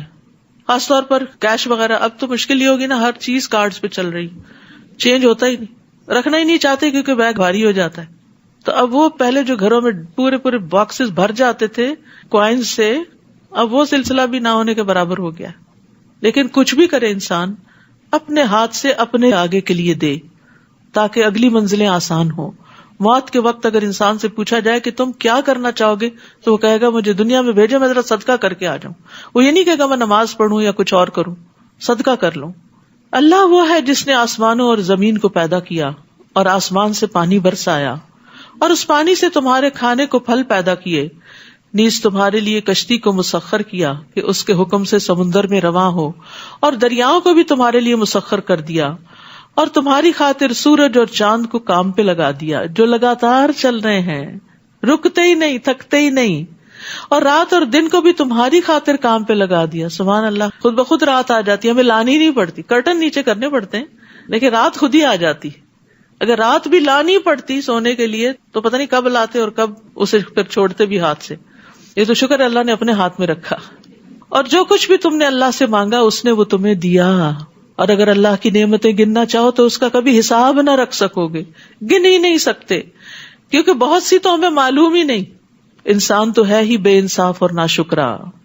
اور یاد کرو جب ابراہیم نے دعا کی تھی، اے میرے رب اس شہر مکہ کو پرامن بنا دے اور مجھے بھی اور میری اولاد کو بھی اس بات سے بچائے رکھنا کہ ہم بتوں کی پوجا کریں. توحید پر اس شہر کی بنیاد رکھی جا رہی ہے اور ڈر ہے شرک کا. ہمیں کبھی شرک سے ڈر ہی نہیں لگا اور بچوں کے لیے بھی نہیں لگتا. اے میرے رب ان معبودوں نے تو بہت سے لوگوں کو گمراہ کر دیا. وہ پچھلا ان کو یاد تھا نا جو ان کے والد اور ان کی پوری قوم کر رہی تھی. لہٰذا جس نے میری پیروی کی وہ یقیناً میرا ہے. باپ سے رشتہ ختم ہو چکا ہے، وہ نسبی رشتہ تھا. اب میرا کون ہے جو میرے دین پر ہوگا. اور جس نے میری نافرمانی کی سو تو معاف کرنے والا، رحم کرنے والا ہے. انبیاء کا اخلاق کیا ہے کہ وہ نافرمانوں کے لیے بھی دعا کرتے ہیں.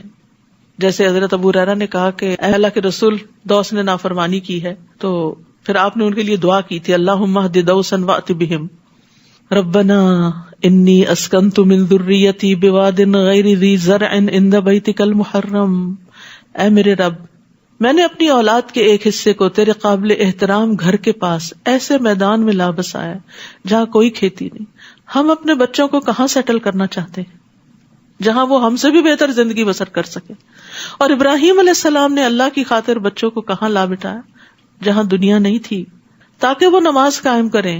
اے رب بعض لوگوں کے دلوں کو ان کی طرف مائل کر دے اور انہیں کھانے کو پھل مہیا کر دے. توقع ہے کہ یہ شکر گزار رہیں گے.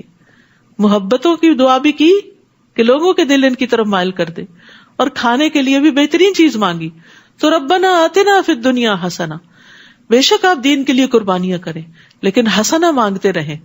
یہ نہیں کہا اپنے آپ کو مشقتوں میں ہی رکھنا پسند کریں، لیکن اللہ کی خاطر اگر قربانی کرنی پڑے، کبھی نعمتیں اور آرام چھوڑنے پڑے تو خوشی سے چھوڑ بھی دیں. اے رب، جو کچھ ہم چھپاتے ہیں یا ظاہر کرتے ہیں تو سب کچھ جانتا ہے. زمین و آسمان میں کوئی چیز ایسی نہیں جو اللہ سے چھپی ہوئی ہو. اس اللہ کا شکر ہے جس نے مجھے بڑھاپے میں اسماعیل اور اسحاق عطا کیے. بلا شبہ میرا رب دعا سنتا ہے. رب اجعلنی مقیم الصلاۃ ومن ذریتی ربنا وتقبل دعاء ربنا اغفر لی ولوالدی وللمؤمنین یوم یقوم الحساب. اے رب، مجھے بھی اور میری اولاد کو بھی نماز قائم رکھنے والا بنا.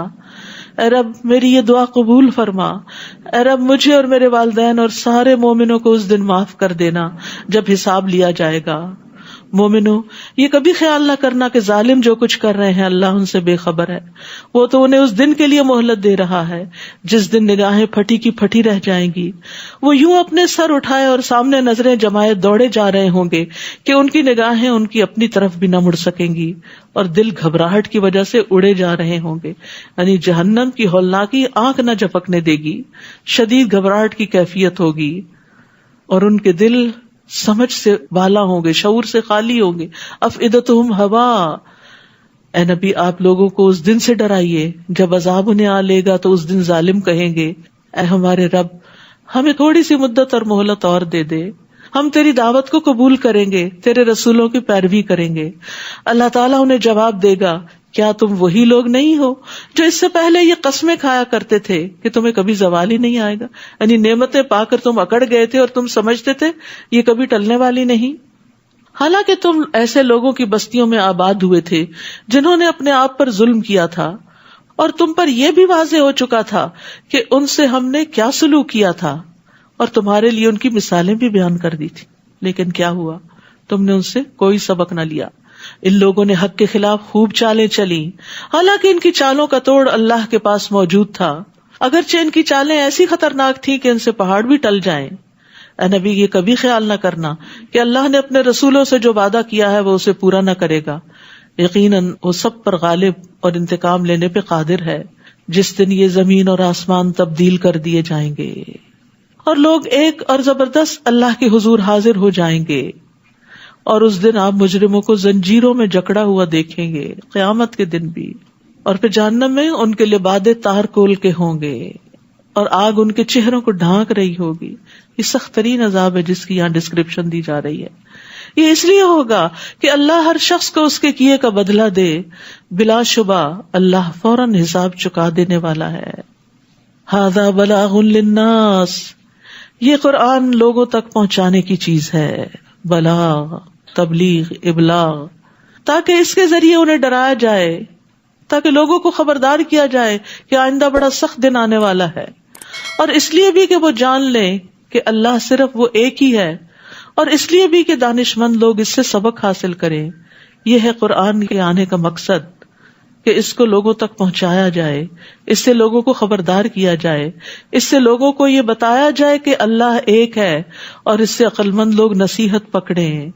تو اس لیے بہت ضروری ہے کہ ہم سب خود بھی قرآن پڑھنے والے ہوں، گھر والوں کو بھی اس طرف راغب کریں. اور الحمدللہ اب مردوں کے لیے بھی پہلی رمضان سے انشاءاللہ شام 6 سے 8 بجے تک روزانہ دورہ قرآن ہوگا، کیونکہ صبح کے وقت مرد حضرات جو ہم اپنے کاموں پہ ہوتے ہیں، تو شام کے وقت اگر وہ آ سکیں تو یہاں کیمپس میں آ کے سن لیں، نہیں تو آن لائن بھی وہ سن سکتے ہیں. اور آن لائن میں آپ alhudaus.com پہ جائیں اور وہاں پر رمضان پروگرام کے جو آپشنز ہوں گی ان کو کلک کر کے فار مین جو ہے اس کو آپ وہ کر سکتے ہیں. یعنی آپ خود لگا دیں، گھر والے نہیں سنیں، خود لگا دیں، خود بھی کام کاج کرتے رہیں اور ان کو بھی سنواتے رہیں. اور پھر آپ دیکھیے کہ رمضان کے بعد بھی یہ سلسلہ جاری رکھیں. بچوں کے لیے ناظرہ کلاسز کا پروگرام ہے، مفتاح القرآن، اس کا فلائر آپ پیچھے سے لے سکتے ہیں. سمر پروگرام آ رہا ہے، اور ہفتے میں 4 دن تجوید کا پروگرام ہوگا انشاءاللہ. تجوید، تفسیر اور اسلامک آرٹ، یہ سمر پروگرام ہے. تو ڈفرینٹ پروگرامز کے فلائرز پیچھے موجود ہیں، لے جائیے خود کے لیے بھی اور دوسروں کو بھی بتائیے کہ جو قرآن آپ نے سنا ہے اگر آپ خود نہیں سنا سکتے تو دوسروں کو راہ دکھا دیجیے تاکہ وہ بھی سن لیں. سورۃ الحجر، بسم اللہ الرحمن الرحیم، الف لام را، تلک آیات الکتاب وقرآن مبین۔ الف لام را، یہ اللہ کی کتاب اور اس قرآن کی آیات ہیں جو اپنے احکام واضح طور پر بیان کرنے والا ہے۔ اللہ ہمیں اس پر عمل کرنے والا بنا دے اور اسے دور دور تک پہنچانے والا بنا دے۔ وآخر دعوانا ان الحمد للہ رب العالمین۔ سبحانک اللہم وبحمدک، اشہد ان لا الہ الا انت، استغفرک واتوب الیک۔ السلام علیکم ورحمۃ اللہ وبرکاتہ۔